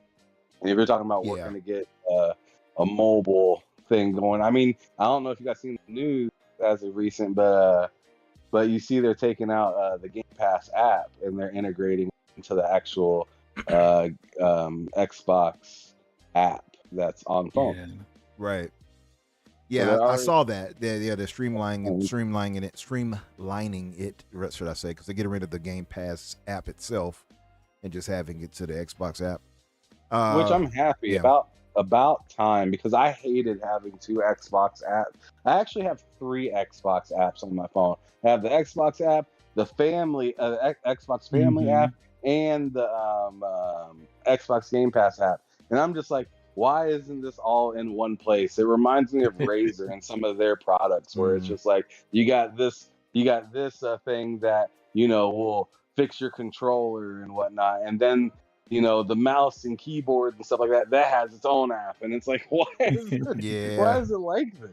Yeah, if anything for me, I hope that with this they improve a few things, like using the app, for instance, to talk with somebody in their Xbox party is horrible as it is, right? You get in there and this terrible sound, the screeching, is echoing. Like, if they can improve that and also maybe do something with the PC side of things where it's streamlined and works as well as it would if you connect it through Discord, because as it is, again, it's terrible. It terribly connects. Sometimes it drops you and starts botting. It's just bad, and I hope they really improve on it when it comes to that. Indiana Jones is looking more and more polished each time we see it. The gameplay they just showed a minute ago looks really good. I see the little Game Pass bonuses. The Last Crusade, you get the traveling suit and the Lion Tamer whip. And also, I didn't know. There they go. I don't know if they showed this yet, but you get the Order of Giants DLC coming up if you get the digital premium edition here, which I'll probably get.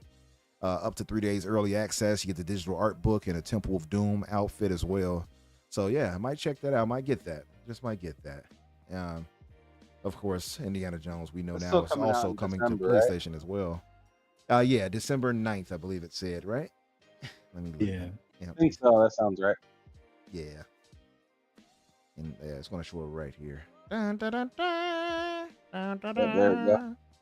dun, dun, dun, dun, dun. Yep, December 9th. So yeah, there we go. It looks good.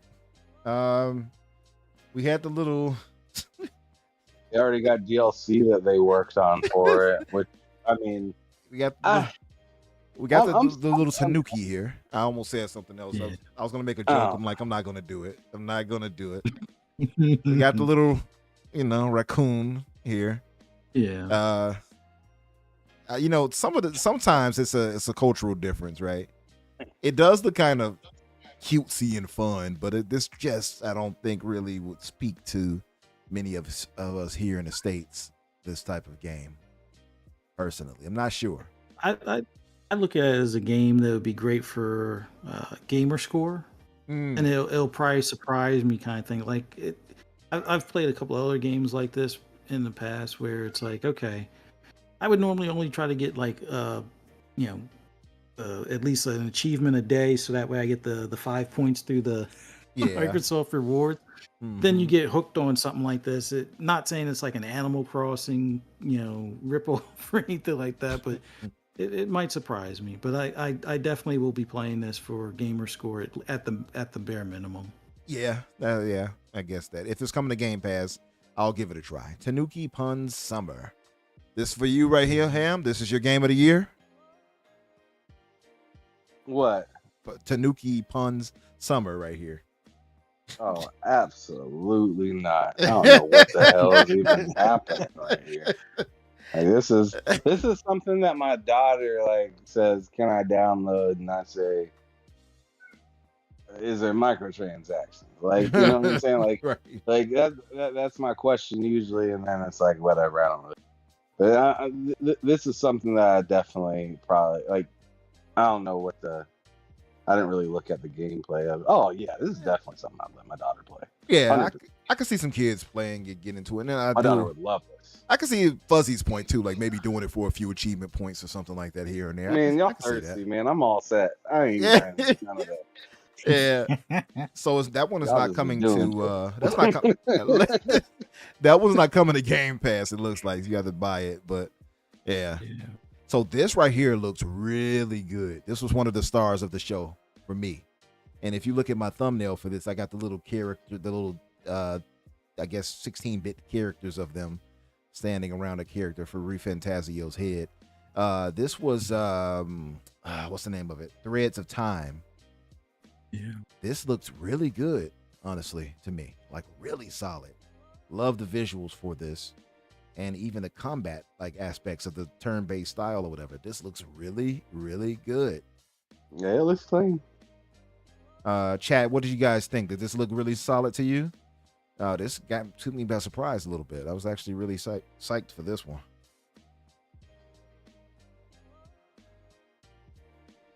Let me see if I could put on the volume.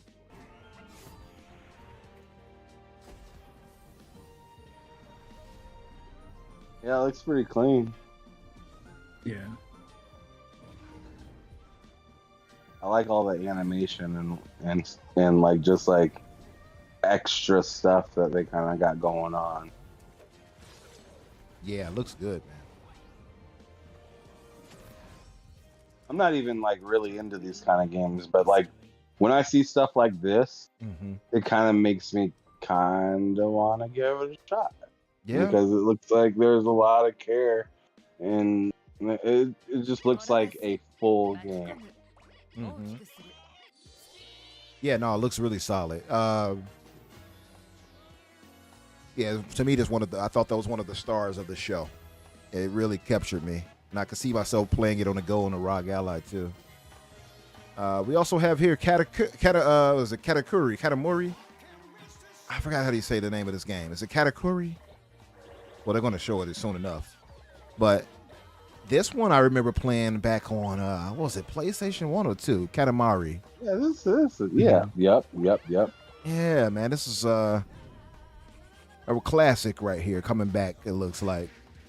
I might try it out just for old time's sake. Crazy, because they just had it in Astro Bot. Oh, yeah, they did. That's right. Yeah, it was one of the bots that you catch. Sure is one of them, yeah. You're actually getting a trophy for doing one of the letting the ball roll over you, actually. Now that you mentioned that. So this is already available in Game Pass. It's Katakuri, We Love Katamari Reroll Royal Reverie. So you all can play that in Game Pass right now if you want. Looks okay. Actually, it actually looks kind of fun. I'm not even in the front. Like, it looks really pretty, and I feel kind of weird, like, wanting to download it, but, like, I don't know.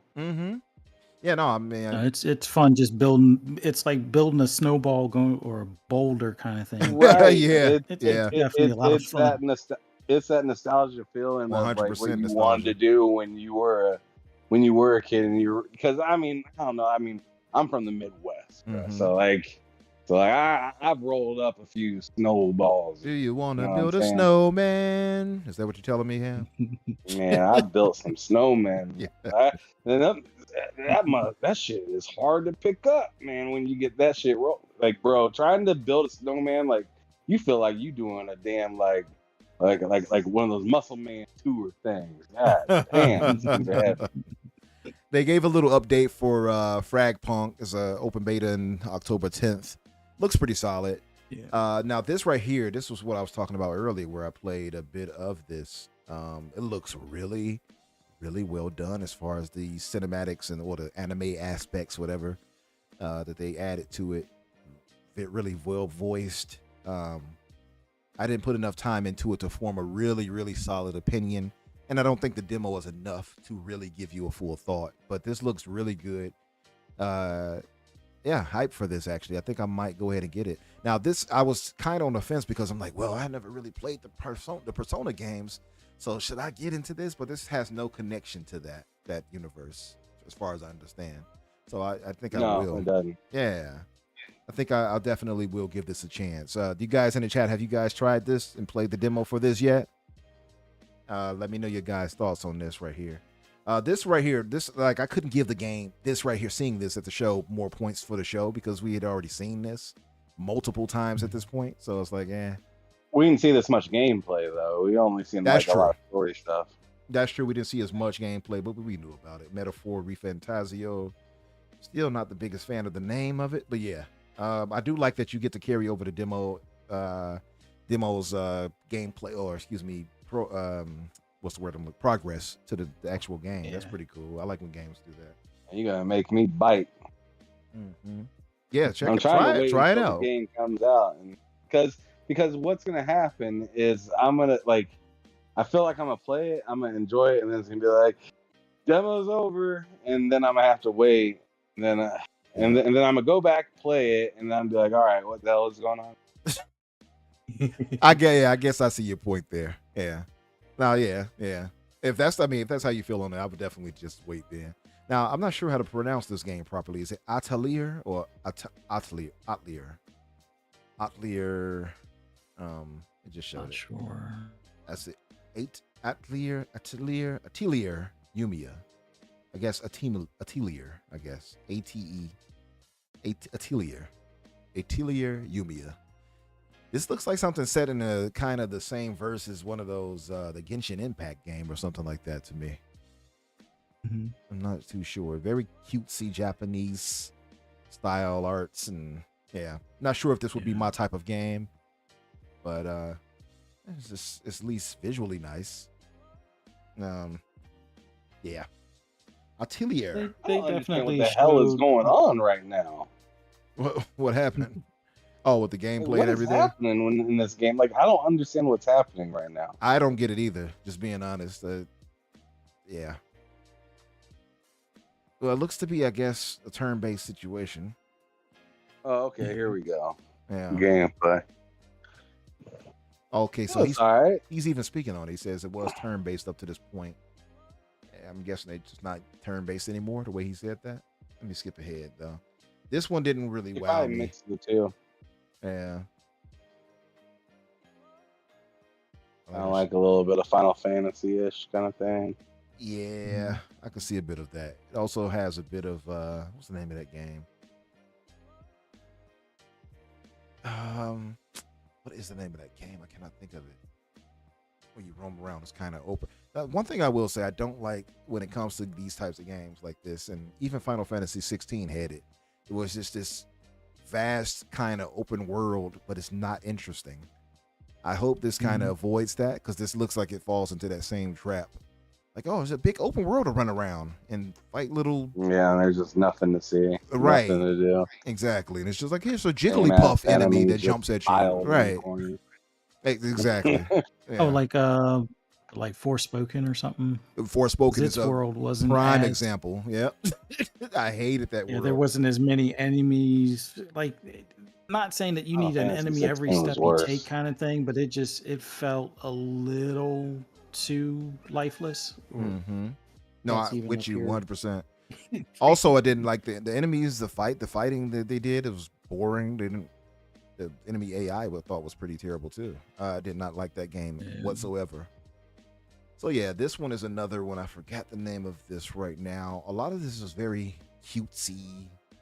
Yeah, what the hell is going on? I don't know, bro. Assure Jang, it says that's the name of it. Assure Jang. Okay, Is well, it I'm kind of a MOBA? kind of interested after I just seen. Oh, wait a second. Wait a second. Is this a battle royale kind of thing? It looks like a battle royale slash Oh MOBA no! kind of situation. I Top-down thought it brawler. was. I thought maybe it was touching upon that old Dragon Ball Legends game for like the original PlayStation back in the day, where it had like, I don't know, like the characters were small, but you could do a lot of really cool stuff. I don't know. I was thinking that was this, but this looks very, Yeah. very battle royale. Yeah, this is And definitely a battle royale. You saw some of the stage disappear when he was running from it. Yeah. Yeah, Yeah. I'm not feeling that. Yeah, it looks kind of like Smash Brothers in a sense too, where he just threw that guy off the stage like that. Yeah, don't like it. Assura Zhang. Okay, I'll keep it in mind. Yeah. I'm not a big battle royale fan, so that does nothing for me. But according to That's 80s, a nasty skip. Yeah. That's like one of those get out of my CD player type yeah, of thing. get out of my sight. Throw that shit. Hey. Throw that shit out the window and watch that frisbee spin. According to 80s cartoon villain, he said it's a pretty decent JRPG series. It's been out for decades. I'm guessing he's talking about the Atelier Yumiya. Yeah, okay. And it says you craft a lot of stuff for battle. Okay. Yeah, I'm not a big That's fan Bleach? of that. Is Yeah, that what I'm looking at right now? this is Bleach for sure. That's Yeah. Shit. that's El Cure. El Cure. I always liked his name. I never really gave this anime a chance. I still need to try it. I would say, yeah, you know what? Bleach fell off at a point, but I would say if you're watching anime, the first 3 or 4 seasons, you'll really, really enjoy. And you might like it beyond that because they got a new, what's it, Bleach 100 Years, I think, arc that's going on now and stuff like that has come back to anime. With Tudo. Didn't they make a new Bleach? It's a new, I wouldn't say it's a new Bleach, but it's still Bleach, but it's Is it like Dragon Ball Z Kai? something like that. Yeah, I guess you can compare it to something shit. of that in a sense. Yeah. This looks pretty decent, actually, Okay. though. I won't lie from what I've seen of this right here, Bleach right here. Yeah. Bleach Rebirth of Souls, coming early 2025. Looks okay. I didn't see enough gameplay. Yeah. Let's see. Yep. And to our 80s cartoon villain point, avoid some of the filler. I don't care for the filler of Bleach. I don't think they did a good job with it. This looks pretty interesting, I would say. It's kind of cool. Roll around with this. I think this is kind of like an extraction shooter, kind of. Is that what this is? Oh, I didn't know. Thought it was- Oh my goodness. I do like the aesthetics. I went from in general. excited to nervous. Thanks a lot, Fuzzy. I'm sorry. No, but it still looks pretty cool. Like you got mechs in it. So. Yeah. I like the mechs and the mech design and stuff like that. It looks kind of cool. I like the color palette too. It looks really nice. But if it is It's that type of PvE oh, no. as well. Yo, so- no. Yeah. I hate Yeah. that term. I lost I hate interest. that term. Sin duality. Yeah, I don't care for those types of games personally. Just nothing but they You guys can didn't like take the the Dark duality Zone out. and the It's a Division? sin.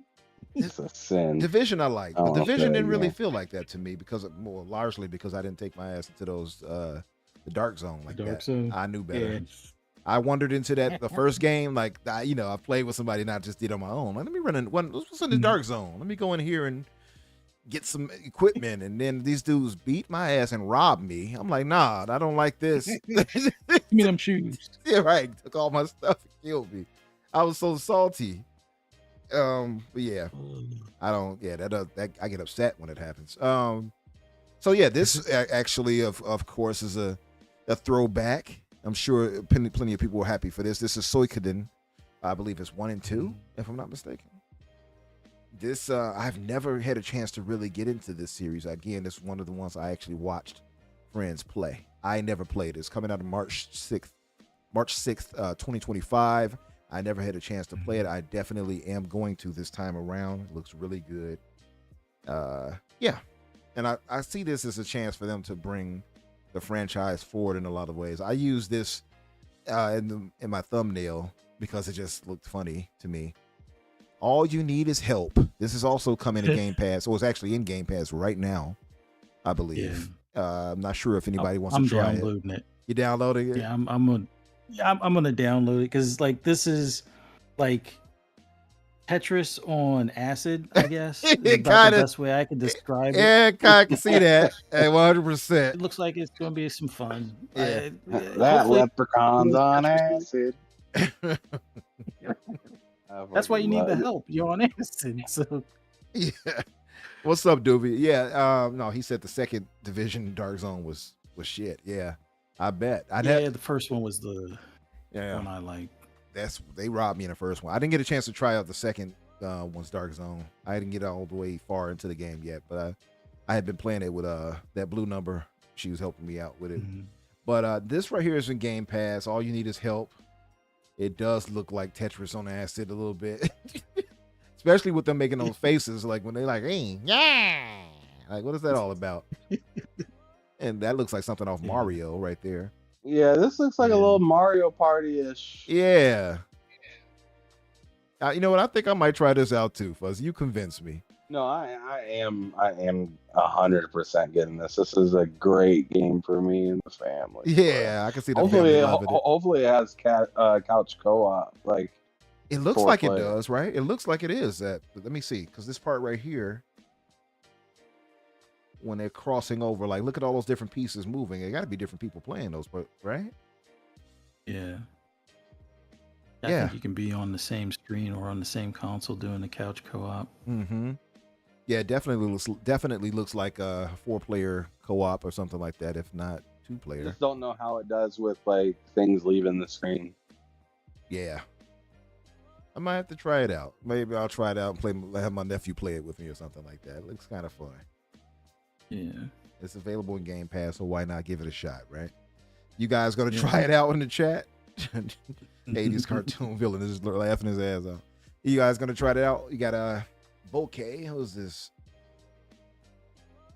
Oh no, this actually looked really good too. We've seen this before, obviously. Was it Slitherhead? or something? Slitherhead, yeah. Reminds you. Have you guys seen that anime or manga? What's the name of that?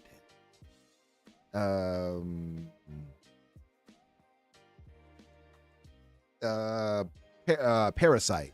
Have you all ever seen that? Mm. I think they actually Netflix did a show for it too, actually. Parasite. This is pretty much that. That's what it looks like to me. Parasite, the video game. Yeah. What are those? It looks like I'm not even gonna say. Just You know what I was Leave that thinking. alone. You know what I was gonna say. I'm not gonna say it though. But yeah, that's exactly what that looked like. This game definitely has some nightmare fuel stuff in it. So yeah, it looks like it would be fun. If it's a hack and slash with these weird enemies or beasts or Wee wee creatures or whatever. demons. Yeah. Yeah, this should Wee be wee fun. demons. It looks interesting. I do like that you get to switch to between bodies of people too. Look at that. Ugh. So you jump. Okay, so Yeah, you you prepare just sacrificing people's life. Oh damn! I didn't even think about it. He did just sacrifice the other No, I mean, person. come on, man! You just jump off a cliff. It's Yeah, like, hey, he man, sure did. I need to get to the 7-Eleven now. Like, this man jumping off the 5th floor. Oh damn! Look, yeah, you're right. Look, they at definitely that. sacrificed You the other just- person. Yeah, Oh, trying to mushroom shot you right in the face. yeah.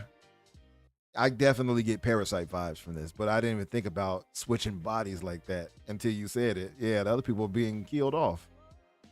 Mm-hmm. Yeah, it looks like Like, they thanks for the ride, lady. right. Thanks, meat bag. I'll say like Ugh. it looks like they need to get the game Looks dope though. mechanics down a little bit because they look a little stiff how they move and run. It does. It looks slow. Mhm. Yeah. Other than that, it looks like it's an interesting concept that could be hindered by the actual gameplay. So we'll see.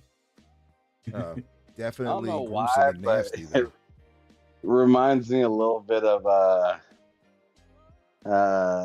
what's that game that the people from Alan Wake made for Xbox? Remedy, you talking about? Yeah, Remedy. What was that game Oh, that they Quantum made? Break. Quantum Break. It kind of reminds me a little bit of Quantum Break. Oh, I see But what you mean. but instead of you being the same person, you're moving to a different body. Right. Mm. I can see that. I can see what you mean on that. Yeah.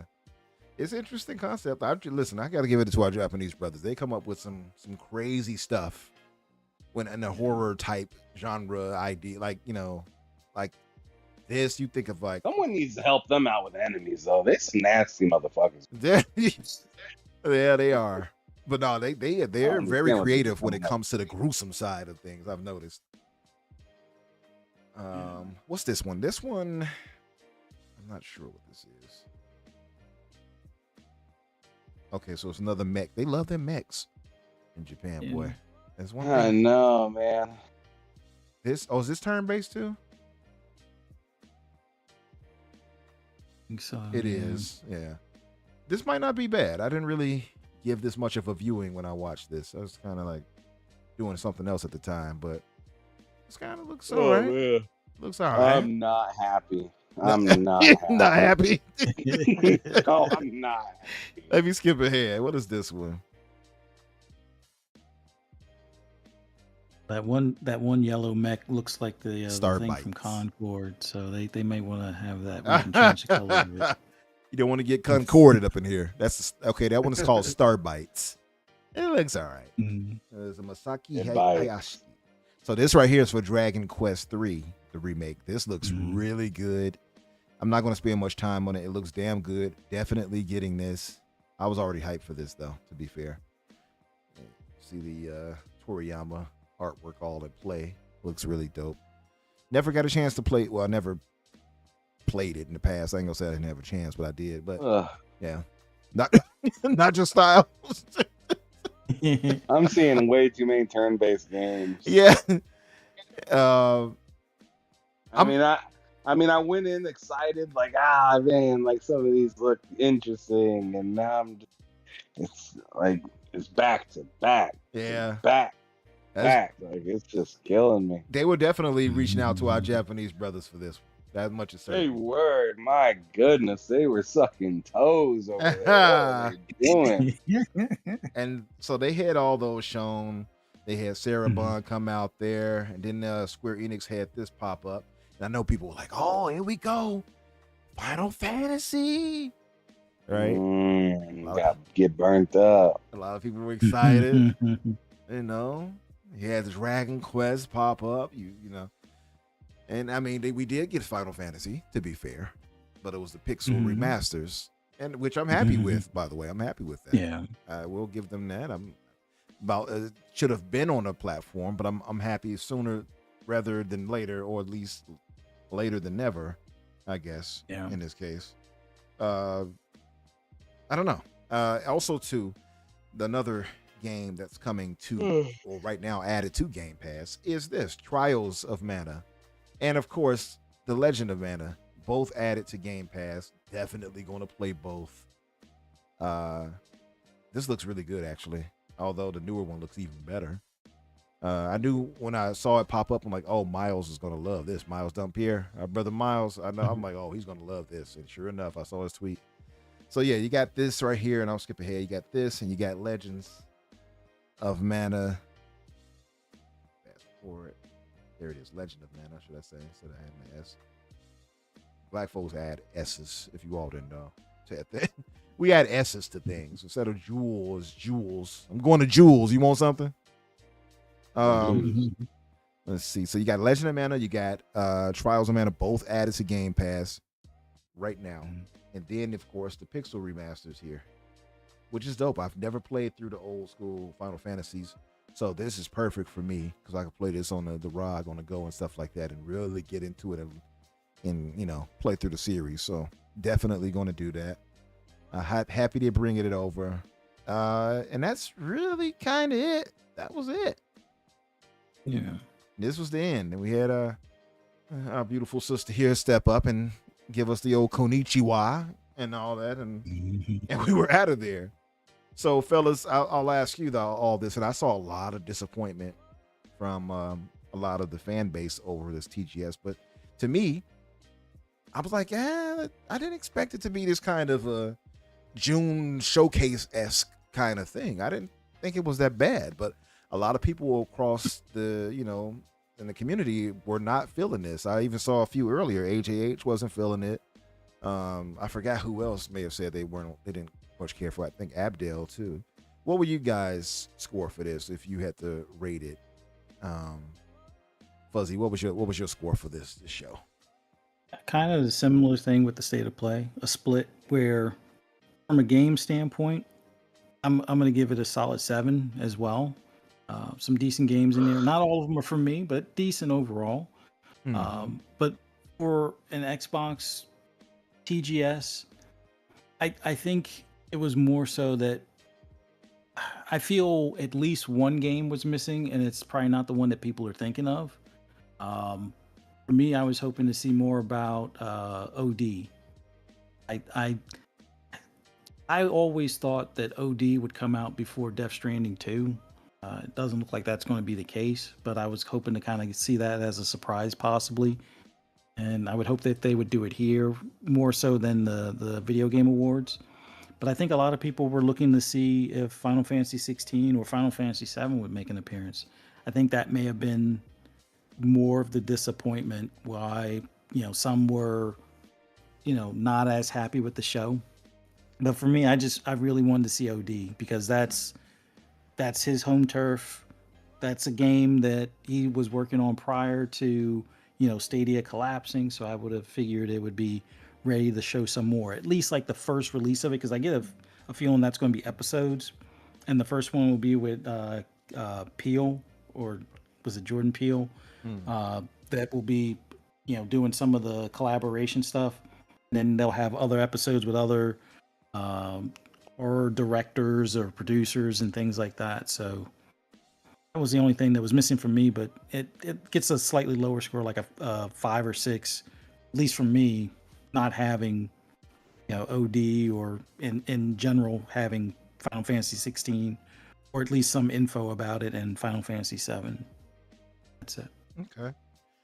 So what about you, Ham? What was your overall score for the TGS? For a whole set of games that it showed a lot of good ones. It showed some things that I'm not that interested in, but clearly other people are very interested in. In that standpoint, I give it like a 7 to a 7.5. Very similar to Fuzzy on that one. As for like the whole Xbox standpoint of it, a lot of ass kissing. Didn't love that. Wait a minute. Elaborate on that. What do you mean by the ass kiss? It just seemed like they were like trying really hard, but not really getting very far. and that's what it kind of felt like. Like when I seen that from Xbox, it was just like, you got a lot, but I don't know like how much sustenance that is in the sense of like people need to be here. So like, I didn't like feel that, but at the same time, it wasn't the 30th motherfucking anniversary. So I'm gonna give him a 4.5. Okay, all right. I'm gonna give him a 4.5 on that, on that side. If it was like some sort of anniversary, something like that, best believe they'd right there with PlayStation getting that 30. Yeah. So for me, I didn't expect. I guess it's about expectations, and for me, I didn't expect a big score for this. I didn't expect them to go all out or do anything too crazy for this. And I was happy to get some of the titles that had been skipping Xbox for so long, getting the Legend and the Legend and Trials of Mana, both added to Game Pass, getting a few other games. I think it was 5 games total added to Game Pass from it. They're reaching out to our brothers in Japan, and a lot of these games won't speak to us, but it will speak to our Eastern brothers, to be fair. And, kind of giving the audience because a lot of us on the Xbox side do want more of these turn-based. Not necessarily our bag and our cup of tea, to be fair. But there are some Xbox gamers who do want that. So I was happy to see that be added, even if it's not something I might partake in myself. Some of these games definitely did not speak to me, just like you guys. A lot of the battle royale type stuff and all that. It's like, I don't think I would do that. But hey, not everything is meant for everybody. So that all said, there was nothing that really stole the show either, like that really set it like to that next level. And I think something like Final Fantasy 16 had it popped up would have done that, but they didn't have that, unfortunately. I'm sure it will come eventually. It would have been better if it was announced here, in my honest opinion. If they would have said, hey, this is coming, and not given us a date, I would have accepted that more than not showing it at all. I think that would have gave it a nice punch. But Square is they've already bent the knee. It's going to happen at some point anyway, so I'm not even worried about it, honestly. So for me, I think I come to about the same score as I did for the for the state of play. It was about a 5, if not a 6, probably a little lower. I'll probably put it at about a 5 because it didn't have that killer, I guess, gut punch, if you will. You know what I mean? That's what I would say. Other than that, I would say it's not necessarily, I don't think it was bad. It just didn't, you know what I mean? It just wasn't like, it's not our June showcase. Let's put it to you like that. Yeah. But I think if you have your expectations in check, it landed well enough. So 80s cartoon villain gave it a 7 out of 10. Okay. All right. So I said about a 5 or 6 for me for that. 6 for you said, I believe, Ham. If not, was it a 6 for you? Did you say it? I forgot. I gave it like a 7. Okay. Like a 7 for like all around showing off things, just places to play them and whatnot. Kind of how I did with the PlayStation 1, where it's like half of these games you can play them wherever the hell. Yeah. So like that's how I kind of scored it for that. Like if you're just watching as a gamer, but if you're watching looking forward to Xbox bringing you something that makes you like go like hell yeah, nah. This wasn't it. Yeah. Nah, it was like a 4. Okay. So about a 7. Yeah, I take that 0.5 away. Yeah, bro. Yeah. It was a 4. It's a 4. Okay. So for me, I think a 5. 4 for you. And Fuzzy, what was yours again? I forget. 7 overall. 7 I overall. said like a 5 or 6 for an Xbox showcase. But I do Gotcha. want to give Mega Elite a shout out, primarily because, and I know Kay Asante said this yesterday on like Boom Show. If they had showed Forza Horizon in Tokyo, like that would have been like a mic drop type of moment. It would have. Bro, I know not yeah, it everybody's would've. for Forza Horizon, but like for me and a lot of people that just love that game, and I think for showing it in that region, that would have been huge. Mm-hmm. So I agree with that. That could have been a nice way to end the show. Mm-hmm. And a lot of us have been hearing these rumors about this handheld, and that's, if you want to talk about a handheld, that's the region to do it. True. 'Cause we'll definitely pick it up here in the States, but like that's like the mecca for handheld devices, whether it's phones or portable PCs and whatnot. So, and look at how well the Switch does there as well. Make that announcement there.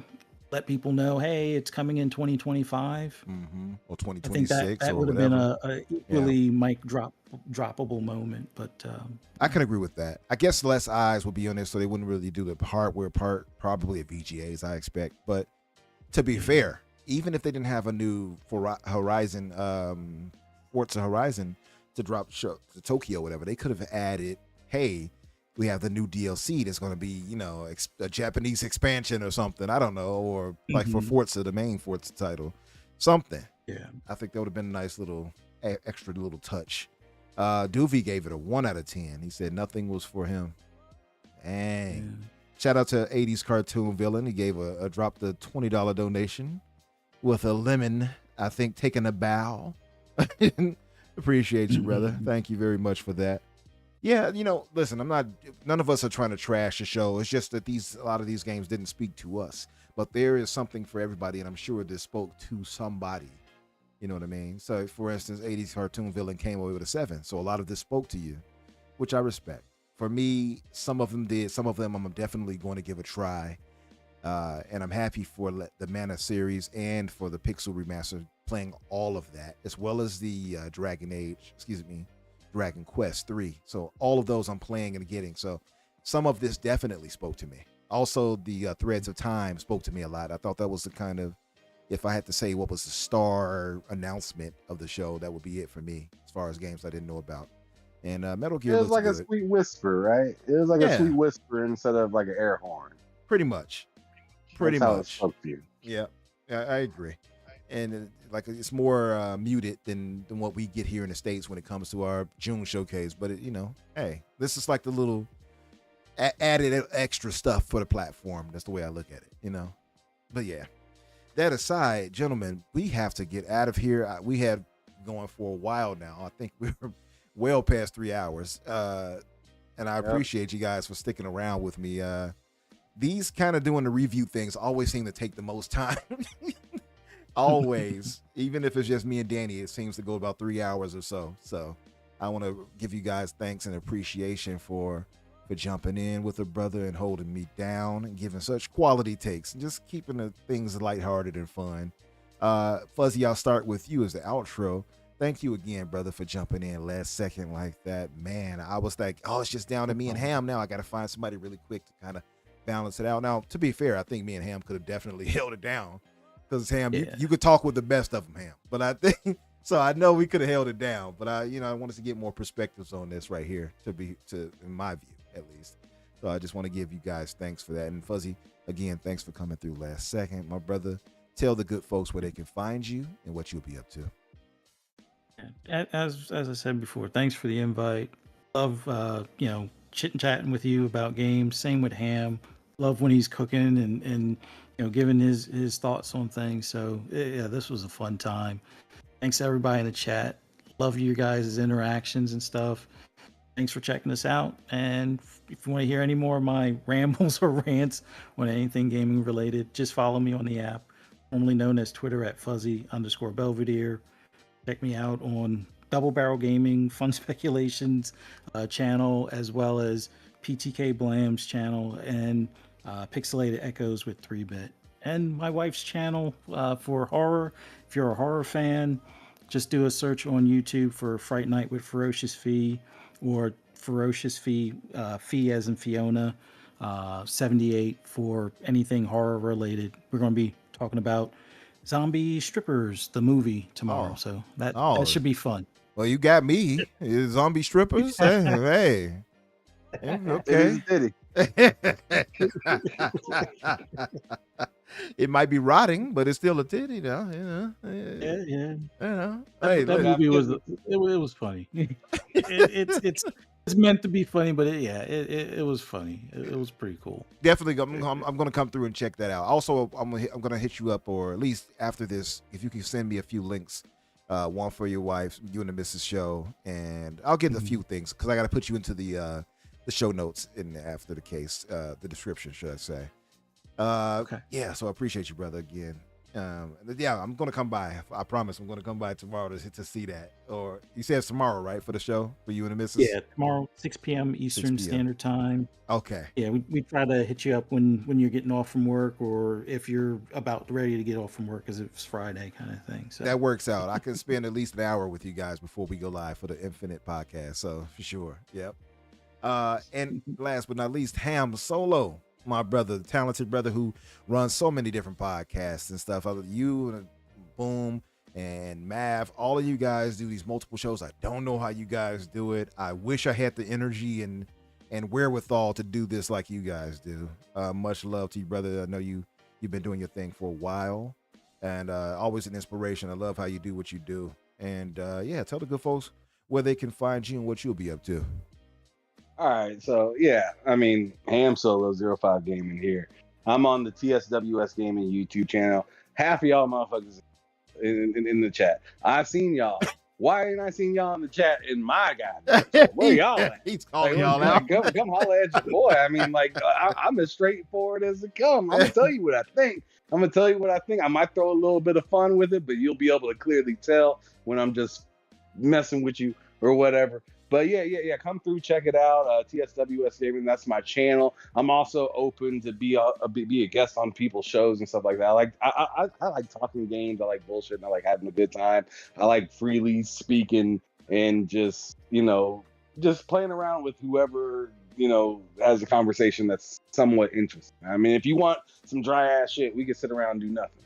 But like I'd rather have a good conversation and just kind of throw ideas around or just general thoughts. But anyways, yeah, check me out, TSWS Gaming. That's my channel. If you want to hit me up on Twitter, if you got any questions or want to invite me to any shows or something like that, or if you want to be on a show sometime, holla at me at HamSolo05 Gaming on Twitter.